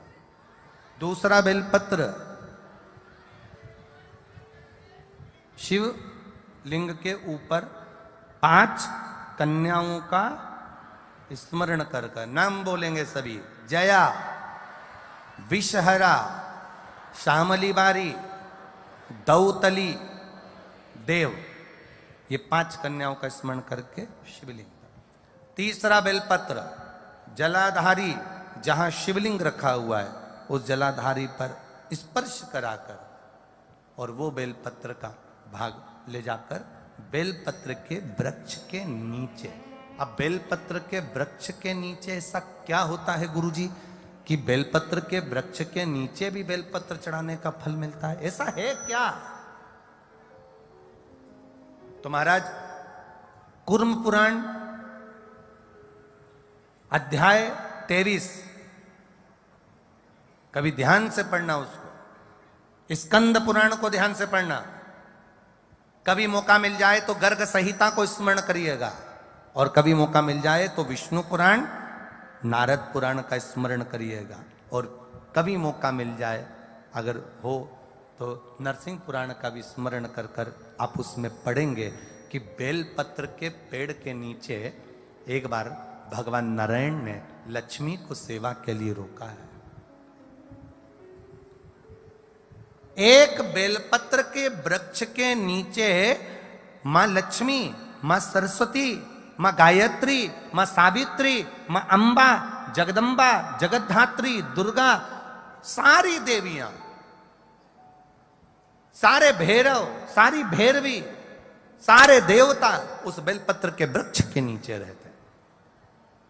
प्रदोष के दिन ये केवल एक सहजता बात नहीं है महाराज।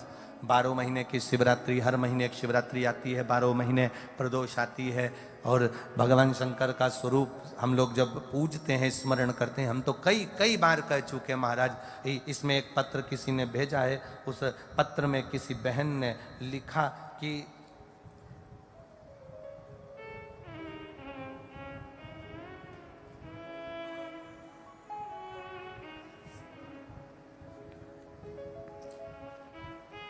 मेरा नाम पिंकी सोखिया है, मैं नगर भरतपुर से आई हूं। ये पुष्टे पर उनने लिख के भेजा है, लाई होंगी हवा करने के लिए, लिखा है पुष्टे पर। कहीं बैठी हो पिंकी सोखिया, मैं नगर भरतपुर से आई हूं। कहीं बैठी हो तो अपने दोनों हाथ हिला सकती हैं, पिंकी सोखिया। इन्होंने पत्र में लिखा है, गुरुजी मैं क्या वर्णन करूं, आप व्यासपीठ से कह देते हो शंकर भगवान के उपाय, हम दिल से करते हैं ना।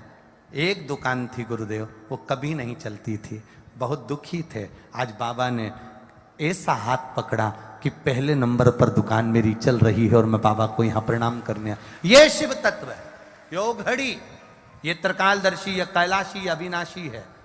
उसका किया गया भजन, उसका किया गया स्मरण, उसकी भक्ति हमें सुख प्रदान कर देती। अरे खाली न जाता कोई, बोलो बोलो जम के, खाली न जाता कोई, तीनों पंडाल के बोलिए जरा, दर से तुम्हारे मैं भी खड़ी हूं नन्ही बाहें पसारे, अपने हृदय लगा लो, गिरा जा रहा हूँ, उठा लो, भोले अपने दर से अब तो न टालो, गिरी जा रही हूँ, उठा लो। दिल से पुकारो उसको, दिल से कहो उससे, सुनेगा। आधा मन तुम्हारा कहीं लगा है, आधा मन कहीं लगा है। हम तो कई बार कह देते हैं, जो माताएं सीरा बनाती है हलवा, तो आटा सेकती है ना, रवा सेकती है, सूजी सेकती है, और वो सूजी अगर सही नहीं सीखी हो, रवा सही नहीं सीखा हो, आटा सही से नहीं सीखा हो, तुम उसमें कितना ही घी डाल दो, कितना ही पकवान डाल दो, कितनी बादाम डाल दो, कितनी काजू डाल दो, अगर वो आटा सही नहीं सीखा, अगर वो सूजी सही नहीं सीखी, अगर वो रवा सही नहीं सीखा, अगर वो बेसन सही नहीं सीखा, तो ईमानदारी से बोलना, हलवे में, सीरे में आनंद आएगा क्या? स्वाद आएगा क्या? नहीं आएगा। सीरे के लिए आटा सबसे अच्छा सिखा होना चाहिए, रवा सिखा होना चाहिए। इसमें घी से मतलब नहीं है, इसमें बादाम काजू से मतलब नहीं है। अगर आटा अच्छे से सीख गया, सूजी अच्छे से सीख गई, रवा अच्छे से सीख गया, बेसन अच्छे से सीख गया, तो पक्का उस हलवे में, उस सीरे में स्वाद आएगा। उसी तरह आप भी भगवान की भक्ति में अच्छे से रम गए तो तुम जो करोगे परमात्मा आपको ला कर देगा, ये निश्चितता है। आप उसमें रमो तो। हम बनावट से जरा दूर तो हटे, हम तो बनावट में लगे। तिलक लगा लिया तो बहुत बड़े महाराज हो गए, बहुत बड़े, हमारे बराबर कोई शंकर जी का उपासक नहीं है। खूब सारी माला पहन ली तो हमारे बराबर शंकर जी का उपासक नहीं। कपड़े चेंज कर लिए तो हमारे बराबर कोई शंकर का उपासक नहीं। ना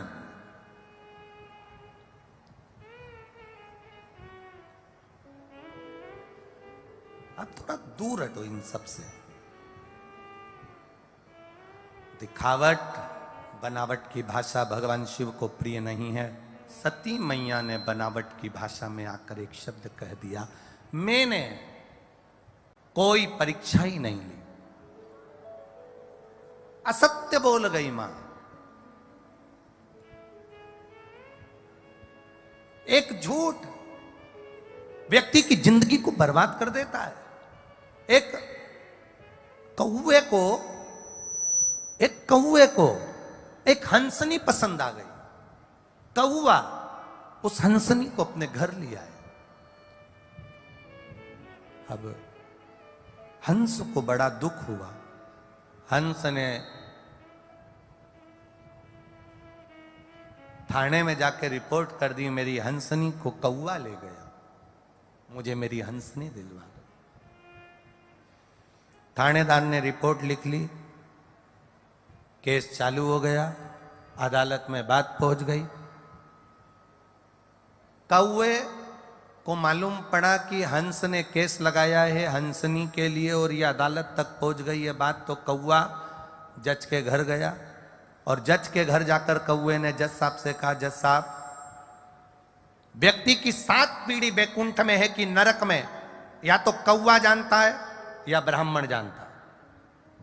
इसलिए श्राद्ध में दोनों की महाप्रसादी होती है, दोनों का भोजन होता है। ब्राह्मण भी जानता है कि 7 पीढ़ी कहां है और कौवा भी जानता है 7 पीढ़ी कहां। मैं आपकी 7 पीढ़ी को देख रहा हूं, आपके दादा परदादा को देख रहा हूं। मैं, अगर तुमने मेरा एक काम कर दिया, हंसनी को मेरा बना दिया अदालत में, मैं तुम्हें जीते जी तुम्हारी 7 पीढ़ी से मिला दूंगा जज साहब। बस एक काम तुम्हें करना है, मेरी हंसनी बना देना है। कौवा कहकर चले गया। जज साहब कुर्सी पर बैठ गए। निर्णय चालू हुआ। निर्णय सुनते सुनते जज साहब ने निर्णय दे दिया कि हंसनी हंस की नहीं, हंसनी तो कौवे की है। हाहाकार मच गया पूरी अदालत में, यह निर्णय गलत हुआ है। पर बोले तो बोले कौन? निर्णय जज ने दिया है। जज ने निर्णय दिया, हंस रोता हुआ बाहर निकल गया। कौवे से जज साहब ने कहा, कौवे, मैंने तेरा काम कर दिया, हंसनी को तेरा बना दिया, अब तू चल, मेरे दादा परदादा से मेरी 7 पीढ़ी से मुझे मिलवा। तूने कहा था जीते जी मिलवाऊंगा। कौवा कहता है मेरे पीछे चलो। कौवा आगे आगे उड़कर चला। जज साहब गाड़ी लेकर पीछे पीछे चले। चलते चलते चलते चलते चलते एक घने जंगल में पहुंच गए। नगर से बाहर, खेड़े से बाहर, शहर से बाहर, गहरी खाई के पास पहुंच गए। कौवे ने जज साहब से कहा, आओ गाड़ी से बाहर निकलकर। जैसे ही जज गाड़ी से बाहर निकला, बहुत तेज बदबू आ रही थी। जज ने मुख पर रुमाल रखा। रुमाल रखकर कहता, यहाँ कहां लेकर आ गया? कौवा कहता है, जज साहब आगे तो आओ। जज और आगे आए। एक मरा हुआ कुत्ता पड़ा था। उस मरे हुए कुत्ते के पास में 2 इल्लियां थी, एक सफेद एक काली। उसी समय पर कौवे ने कहा, जज साहब, ये जो 2 इल्ली दिख रही है, ये तुम्हारे दादाजी और तुम्हारी दादी जी हैं। कौवा, तू तो कहता था मेरे दादा दादी बैकुंठ में, मेरे दादा दादी तो अच्छी जगह पर बैकुंठ में विराजमान है। तू तो मुझे जीते जी मिलवा रहा था, फिर ये नरक में मेरे दादा दादी को, मेरे माता पिता को तू इस नरक में क्यों दिखा रहा है? कौवा कहता है, जज साहब, जिस समय मैंने कहा था तुम्हारे दादा दादी बैकुंठ में ही थे, पर आपने अपनी कुर्सी पर बैठकर एक निर्णय गलत कर दिया, इसलिए तुम्हारे दादा दादी को नरक में फेंक दिया। एक निर्णय, एक झूठ, एक असत्य, एक अपशब्द तुम्हारी 7 पीढ़ी को उठाकर नरक में पटक देती है। दिन भर तुम मोबाइल पर कितना झूठ बोलते हो, दिन भर तुम कितना झूठ बोलते हो, तो तुम्हारे पूर्वज बैकुंठ में या पितृलोक में नहीं मिलने वाले, यहीं गटर में कहीं पड़े हुए मिलेंगे। उनको ढूंढना तुम। एक झूठ 7 पीढ़ी को नरक में लाकर छोड़ देती है। तो दिन भर में कितना झूठ बोलते हो, कितना कपट करते हो, कितनी बेईमानी की जिंदगी जीते हो। जरा विचार करना कि हमारे पूर्वज क्या बैकुंठ में मिलने वाले हैं? हमारे पूर्वज क्या स्वर्ग में मिलने वाले हैं? एक झूठ 7 पीढ़ी को नरक में पटक देता है। शंकर भगवान के सामने माता सती ने केवल एक झूठ बोला और उस झूठ का परिणाम यह निकला कि सती को भी प्राण त्यागना पड़े और सती के पिता को बकरे का मुंह लगाना पड़ा। एक झूठ उसके पिता को भी पशु बना देता। एक झूठ व्यक्ति की 7 पीढ़ी को नरक में ले जाकर पटक देता। और तुम झूठ बोलकर खुश हो रहे हो। मेरे बराबर कोई अप टू डेट नहीं, दिन भर झूठ बोलो मोबाइल पे। कोई पूछे कहाँ हो तो के दुकान पे लगाओ तो घर पे के तो दुकान पे, यहाँ के हो तो वहाँ के हो तो वहाँ। 24 घंटा झूठ छल कपट प्रपंच की जिंदगी जी रहा है और सोचे कि परमात्मा मेरे दिल की मुराद पूरी कर दे। भगवान के तेरे जैसा कपटी नहीं देखा संसार में। कहाँ आफत में पड़ा। दिल से पुकारो। अब कई लोग कहते हैं गुरुजी भगवान को रिझाने के लिए हम कौन कौन सा प्रयास करें। हम कहें पहला प्रयास, भगवान को दिखावट पसंद नहीं है, भगवान को बनावट पसंद नहीं है और भगवान को सजावट पसंद नहीं है। पहला प्रयास करना, जैसे हो वैसे रहो, जैसे बोलते हो वैसे रहो। अपनी जिंदगी को दिखावे से मत करना कि मैं बहुत अप टू डेट बनकर जाऊंगा तो किसी को प्रसन्न कर लूंगा। अच्छे कपड़े पहनकर, अच्छे आभूषण पहनकर आप दुनिया को प्रसन्न कर सकते हो, पर अच्छा मन रखकर तुम महादेव को प्रसन्न कर सकते हो। यह तुम्हारे भीतर की श्रेष्ठता है।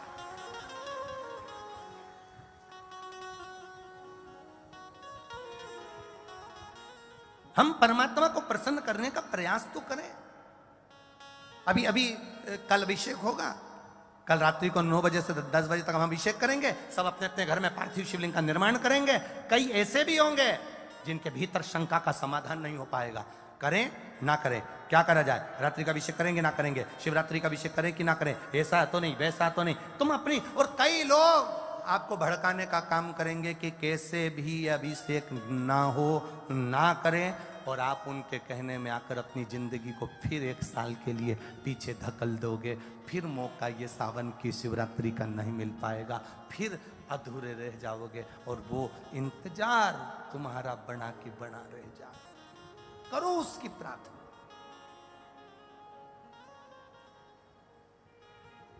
दिखावट की जिंदगी से दूर हो जा। माता सती ने एक झूठ बोल दिया, एक झूठ माता सती का उनके पिता को बकरे का मुंह लगवा दिया। एक झूठ। तो कई लोग कहते हैं गुरुजी क्या हम झूठ नहीं बोले। हम कहते हैं बोलो। हमने कब बोला कि मत बोलो। भगवान ने खुद कहा है पृथ्वी पर जाओगे, परिवार को चलाना है, बच्चों को पालना है, परिवार को संभालना है, तो तुम सत्य की जिंदगी नहीं जी पाओगे। इसलिए तुम्हें थोड़ा ना थोड़ा झूठ तो बोलो, बोलो जम के बोलो, बोलना पड़ेगा। हम भी कह रहे हैं बोलो झूठ, मना नहीं है। हम बिल्कुल मना नहीं करेंगे, क्योंकि हम कह भी देंगे तो तुम कौन सा सुधरने वाले हो कि हमारे कहने से तुम झूठ बोलना बंद कर दोगे। बोलो झूठ, पर कितना।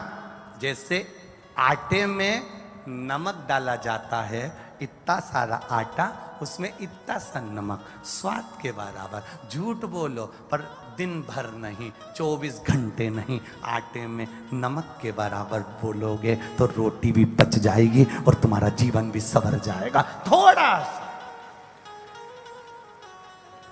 झूठ बोलो। कहां बोलो? अगर पक्का झूठ बोलना है तो कोई कसाई गाय को काट रहा है, कोई कसाई गौ माता को लेकर जा रहा है, कोई कसाई गाय को काटने लेकर जा रहा है, तब झूठ बोल दो ये गाय मेरी है और छुड़ा लो। वो झूठ तुम्हारी 7 पीढ़ी को तार देगा, वो झूठ तुम्हारी जिंदगी को सार्थक कर देगा। कोई बेटी के साथ दुराचार हो रहा है, कोई बेटी के साथ अत्याचार हो रहा है, उस जगह पर खड़े होकर के दो ये बेटी मेरी है, मेरी पुत्री है, उस बेटी को बचा लो, वो तुम्हारी 7 पीढ़ी को तार देगा। झूठ बोलने के भी स्थान है, कहां कहां पर झूठ बोला जाता है, उस स्थान का प्रयोग करो। मंदिर में बैठकर झूठ नहीं बोलना, शिव की कथा में बैठकर कभी झूठ मत बोलना। जो बोलो दिल से बोलो, अपने मन से। ये शिव पुराण में कई लोग कहते हैं गुरुजी कहाँ से बोलते हैं, क्या बोलते हैं, क्या वर्णन करते हैं। हम उनसे एक ही बात कहते हैं, ये गीता प्रेस गोरखपुर की शिव महापुराण की पोथी तुम सबके पास में, जहाँ से बोल रहे हैं आप सबको मालूम है, आप उसका स्मरण करिए। वो दूसरे होंगे जो कहते हैं और अपने ऊपर अमल नहीं करते। हमारा प्रयास रहता है पहले हमारे खुद के ऊपर हम अमल करें, उसके बाद कहा जाए। आप अपने ऊपर पहले प्रैक्टिकल कर कर देखो, तब जीवन का आनंद होगा। होता है, एक महाराज जी प्रवचन दे रहे थे, प्रवचन में कह रहे थे शराब नहीं पीना चाहिए, ये गंदा नाली का पानी है, मत पियो, बर्बाद हो जाओगे, गटर में पड़े मिलोगे, नाली में पड़े मिलोगे, इसका त्याग कर दो, मत पियो। महाराज जी प्रवचन में बोल रहे थे, उसमें एक महाराज का पहचान वाला बैठा था, उठ के खड़ा हो गया, खड़े होते से ही बोला, ओ महाराज तू इतनी बड़ी बड़ी बात कह रहा है, तेरा सग्गा भाई पी के तो गटर में पड़ा है। तो इतनी बड़ी बड़ी बात कह रहा है, तेरा सग्गा भाई पी के नाली में पड़ा हुआ है, तू हमको ज्ञान दे रहा है, तेरे भाई को ज्ञान क्यों नहीं देता? महाराज प्रवचन दे रहे थे, प्रवचन देते देते महाराज बोले, भैया देखो मैं प्रवचन दे रहा हूं और मैंने कहा शराब मत पियो, गटर में पड़े रहोगे, नाली में पड़े रहोगे, गंदा पानी है। मैं भी प्रवचन दे रहा हूं, मेरा भाई भी प्रवचन दे रहा है, मैं मुख से समझा रहा हूं, मेरा भाई प्रैक्टिकल करके दिखा रहा है। अगर जिसको मेरी वाणी से ना समझ में आए, मेरे भाई को गटर में पड़ा हुआ देखना, नाली में पड़ा हुआ देखना, और उसको देखकर समझ जाना कि हम गलत तो नहीं कर रहे हैं। अपनी जिंदगी को सार्थक होकर जियो, अपने जीवन को आनंद के साथ जियो, अपने जीवन को आनंद के पल के साथ जियो। झूठ बोलो, मना नहीं, तुम थोड़ा बहुत बोलोगे तो चल जाएगा, ज्यादा बोलोगे तो फिर तो वो आफत की बात है। घर चलाना है तो झूठ थोड़ा बहुत तो तुम्हें बोलना पड़ेगा। हम कह भी दें कि नहीं बोलोगे, तुम मानने वाले हो? ये झूठ के चक्कर में तो ना जाने कितने स्वर्ग और नरक चले गए। एक पत्नी अपने पति से रोज पूछती थी, मैं कैसी लग रही, मैं कैसी लग रही। पति रोज बेचारा कह देता था, तू तो एकदम जोरदार लग रही, बहुत सुंदर, तेरे बराबर तो सारी हीरोइन फेल, तू देवलोक की अप्सरा लग रही। वो रोज सुबह से नहाए धोए तैयार हो और अपने पति से पूछ ले, मैं कैसी लग रही। कभी इधर पिन लगा के पूछे, कभी इधर पिन लगा के पूछे, कभी रोज पूछे मैं कैसी लग रही। वो इतना विद्वान व्यक्ति था, इतना विद्वान, उसकी लोग पूजन करते थे, उसको नमन करते थे, और वही विद्वान व्यक्ति नरक में पड़ा था। मोहल्ले के लोगों ने देखा हम स्वर्ग में और हमारे यहाँ का विद्वान व्यक्ति नरक में। पूछा, विद्वान जी आप नरक कैसे पहुंच गए? आप तो इतने बड़े ज्ञानी थे, आप दुनिया को प्रवचन देते थे, आप नरक कैसे पहुंच गए? इतने में विद्वान व्यक्ति की आंख से आंसू बह गए, ये मेरी पत्नी के कारण नरक जा रहा हूं। तो पत्नी ने ऐसा क्या कर दिया जो तुम नरक जा रहे? वो रोज सुबह से तैयार होके मुझसे पूछती थी मैं कैसी लग रही, और मुझे रोज झूठ बोलना पड़ता था कि तू हीरोइन लग रही है। वो नहीं लगती थी तो भी कहना पड़ता था। तो मेरी माताओं से निवेदन है, तुम अपने पति को स्वर्ग भेजने का प्रयास करना, नरक नहीं। पूछना ही मत एक बार भी कि तुम कैसी लग रही। और पतियों से भी निवेदन है, बेचारा सत्य तो बोल नहीं सकता। अगर एक बार उसने सच बोल दिया ना, तुमने पूछा कैसी लग रही और वो कह दिया ऐसी लग रही जैसे हरी घास में भैंस चल रही, तो बेचारे को 4 दिन तक खाना नहीं मिलेगा। तो वो सत्य तो बोल नहीं सकता, झूठ बोलना ही पड़ेगा उसको, कैसे एडजस्ट करना ही पड़ेगा। अरे मत बुरे कर्म कर बंदे वरना पछताएगा, भगवान की आंखों से तू बच नहीं पाएगा, तू बच नहीं पाएगा। अरे ओ अज्ञानी मत करना नानी, अरे ओ अज्ञानी मत करना नानी। तेरे कर्म का फल भी तू ही पाएगा, जैसा किया तूने तेरे आगे आएगा। मत बुरे कर्म कर बंदे वरना पछताएगा, भगवान की आंखों से तू बच नहीं पाएगा, तू बच नहीं पाएगा। बस अपनी जिंदगी को संवारने का प्रयास करना। दिखावट, बनावट और सजावट से दूर रहना। महाराज सज कर, मकान को सजाकर, घर को सजाकर, अपने आप को सजाकर आप दुनिया को रिझा सकते हो, पर परमात्मा को नहीं। सती मैया ने, सब जा रहे हैं यज्ञ में, जिस यज्ञ को करने से पहले सभा लगी, शिवजी पहुंचे, शंकर भगवान उठकर अपने ससुर को प्रणाम नहीं करे, प्रणाम नहीं करे तो ससुर को क्रोध आ गया और उन्होंने श्राप दे दिया, हे शिव मैं तुम्हें श्राप देता हूं कि तुम शमशान में निवास करोगे। भोलेनाथ जी शमशान में रहने लगे। शंकर भगवान शमशान का श्राप सुनकर खुश बहुत हुए, क्योंकि आज के जमाने में ये प्रॉपर्टी, ये जमीन पे लोग कब्जा जल्दी कर लेते हैं, बहुत जल्दी कब्जा कर। इसलिए दक्ष प्रजापति समझदार थे, उन्होंने अपने जमाई को प्लाट दिलाया, जमीन दिलाई, तो ऐसी जगह दिलाई जहां कोई जिंदगी भर कब्जा नहीं करेगा। तो उन्होंने श्राप क्या दिया, मैं तुझे श्राप देता हूं, तू शमशान में निवास करेगा।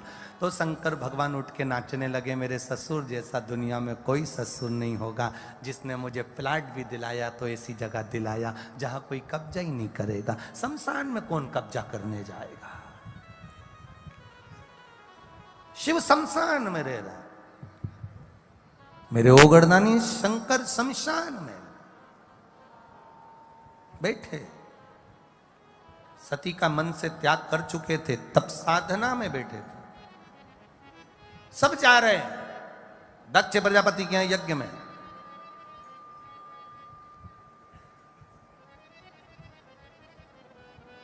दुनिया के लोगों की बहुत बुरी आदत है, रिश्तेदारों को मालूम है कि इसकी इससे नहीं बनती और इसके यहां पत्रिका नहीं आई, तो जान करके फोन लगा के पूछेंगे, चाची जी आप भैरू सिंह क्या जाओगी क्या? अब चाची का मन, एक तो लड़ाई उससे और ऊपर से मुझसे, नहीं हमारे यहाँ पत्रिका नहीं है। इतने में फिर किसी का फोन आ गया, क्यों मासी जी, रिश्तेदारों की आदत है, जब तक ये खरोचे नहीं तब तक इन्हें सुख मिले नहीं। तुम मां जाओगी क्या? फिर किसी ने फोन करके बोला, क्यों तुम्हारे तो रिश्तेदार कथा करा रहे हैं, तुम्हें आगे नहीं बिठाया। फिर खरोचा, हमारी जरा 4-6 महीने से अच्छी बन नहीं रही थी, इसलिए उन्होंने हमको आगे नहीं बिठाया। फिर किसी का फोन आया, क्यों मामी जी कथा हो रही तुम्हारे अलवर में, हमें आगे बिठा दो ना। क्यों मामी जी? अब फिर किसी ने खरोच दिया, फिर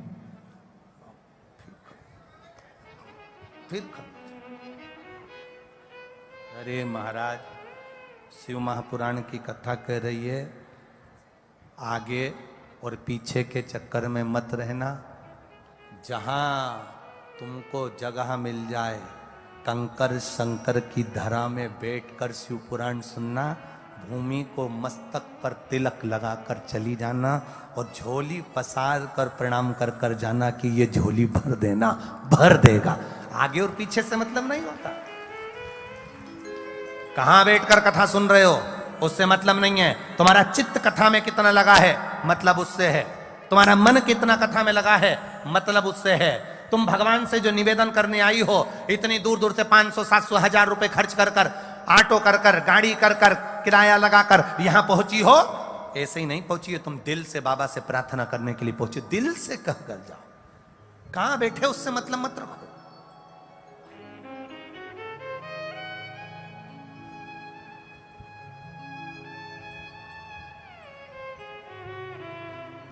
सती मैया को कहा, सती का हृदय जला, उनके मन में आया कि मैं जाऊं।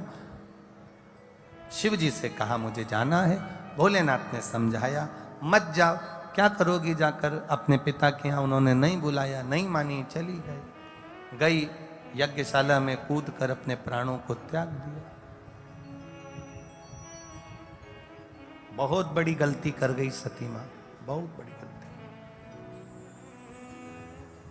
प्राण छोड़े भी तो यज्ञशाला के अंदर छोड़े, यज्ञ कुंड में जली, गलती कर गई।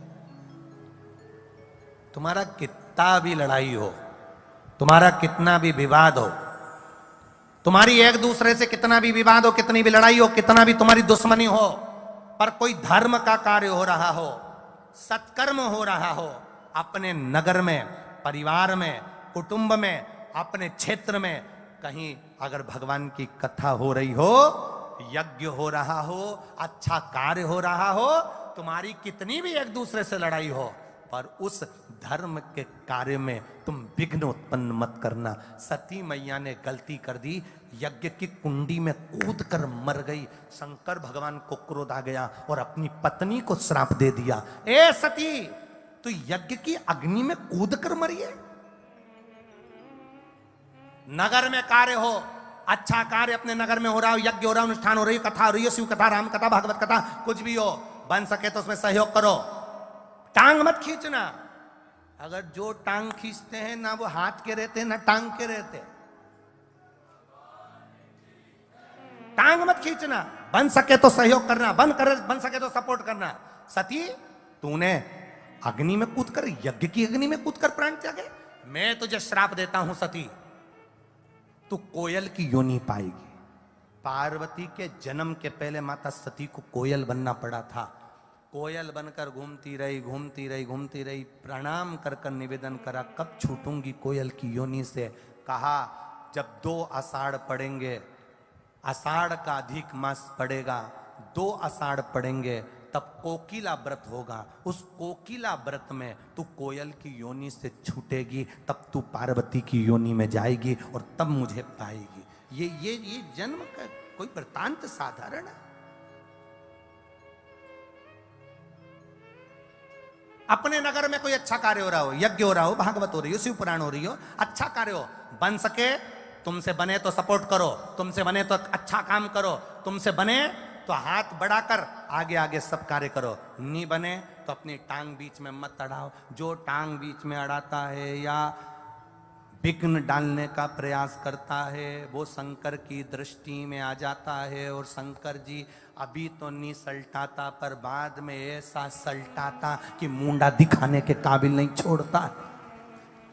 बन सके अच्छा करो, बन सके सपोर्ट करो, धर्म में, सत्कर्म में, अच्छे कार्य में, बन सके तो अपनी आहुति दीजिए, ना बन सके तो पीछे हट जाओ, ना निंदा करना ना बुराई करना। और दूसरी चीज हो तो चल जाए, ये शिव की कथा है, ओगरदानी की, शंकर भगवान की, समझकर भगवान की भक्ति में रम जाओ।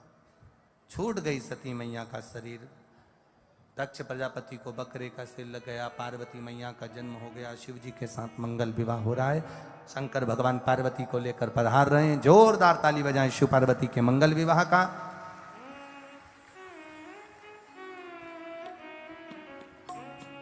श्री मुकेश भाकर रामनिवास जी गावड़िया द्वारा एक निर्माल्य विसर्जन का रथ बांदीकुई जिला दौसा राजस्थान में चलाया गया है। बहुत बहुत साधुवाद आप सभी को जिन्होंने बांदीकुई जिला दौसा राजस्थान में एक निर्माल्य विसर्जन का रथ चलाया है, बहुत बहुत साधुवाद। पार्वती जी शिव जी के गले में जयमाला पहना रही हैं, जोरदार ताली बजाइए। शंकर भगवान माता पार्वती जी के गले में जयमाला पहना रहे हैं, जोरदार ताली बजाएं भगवान शिव की।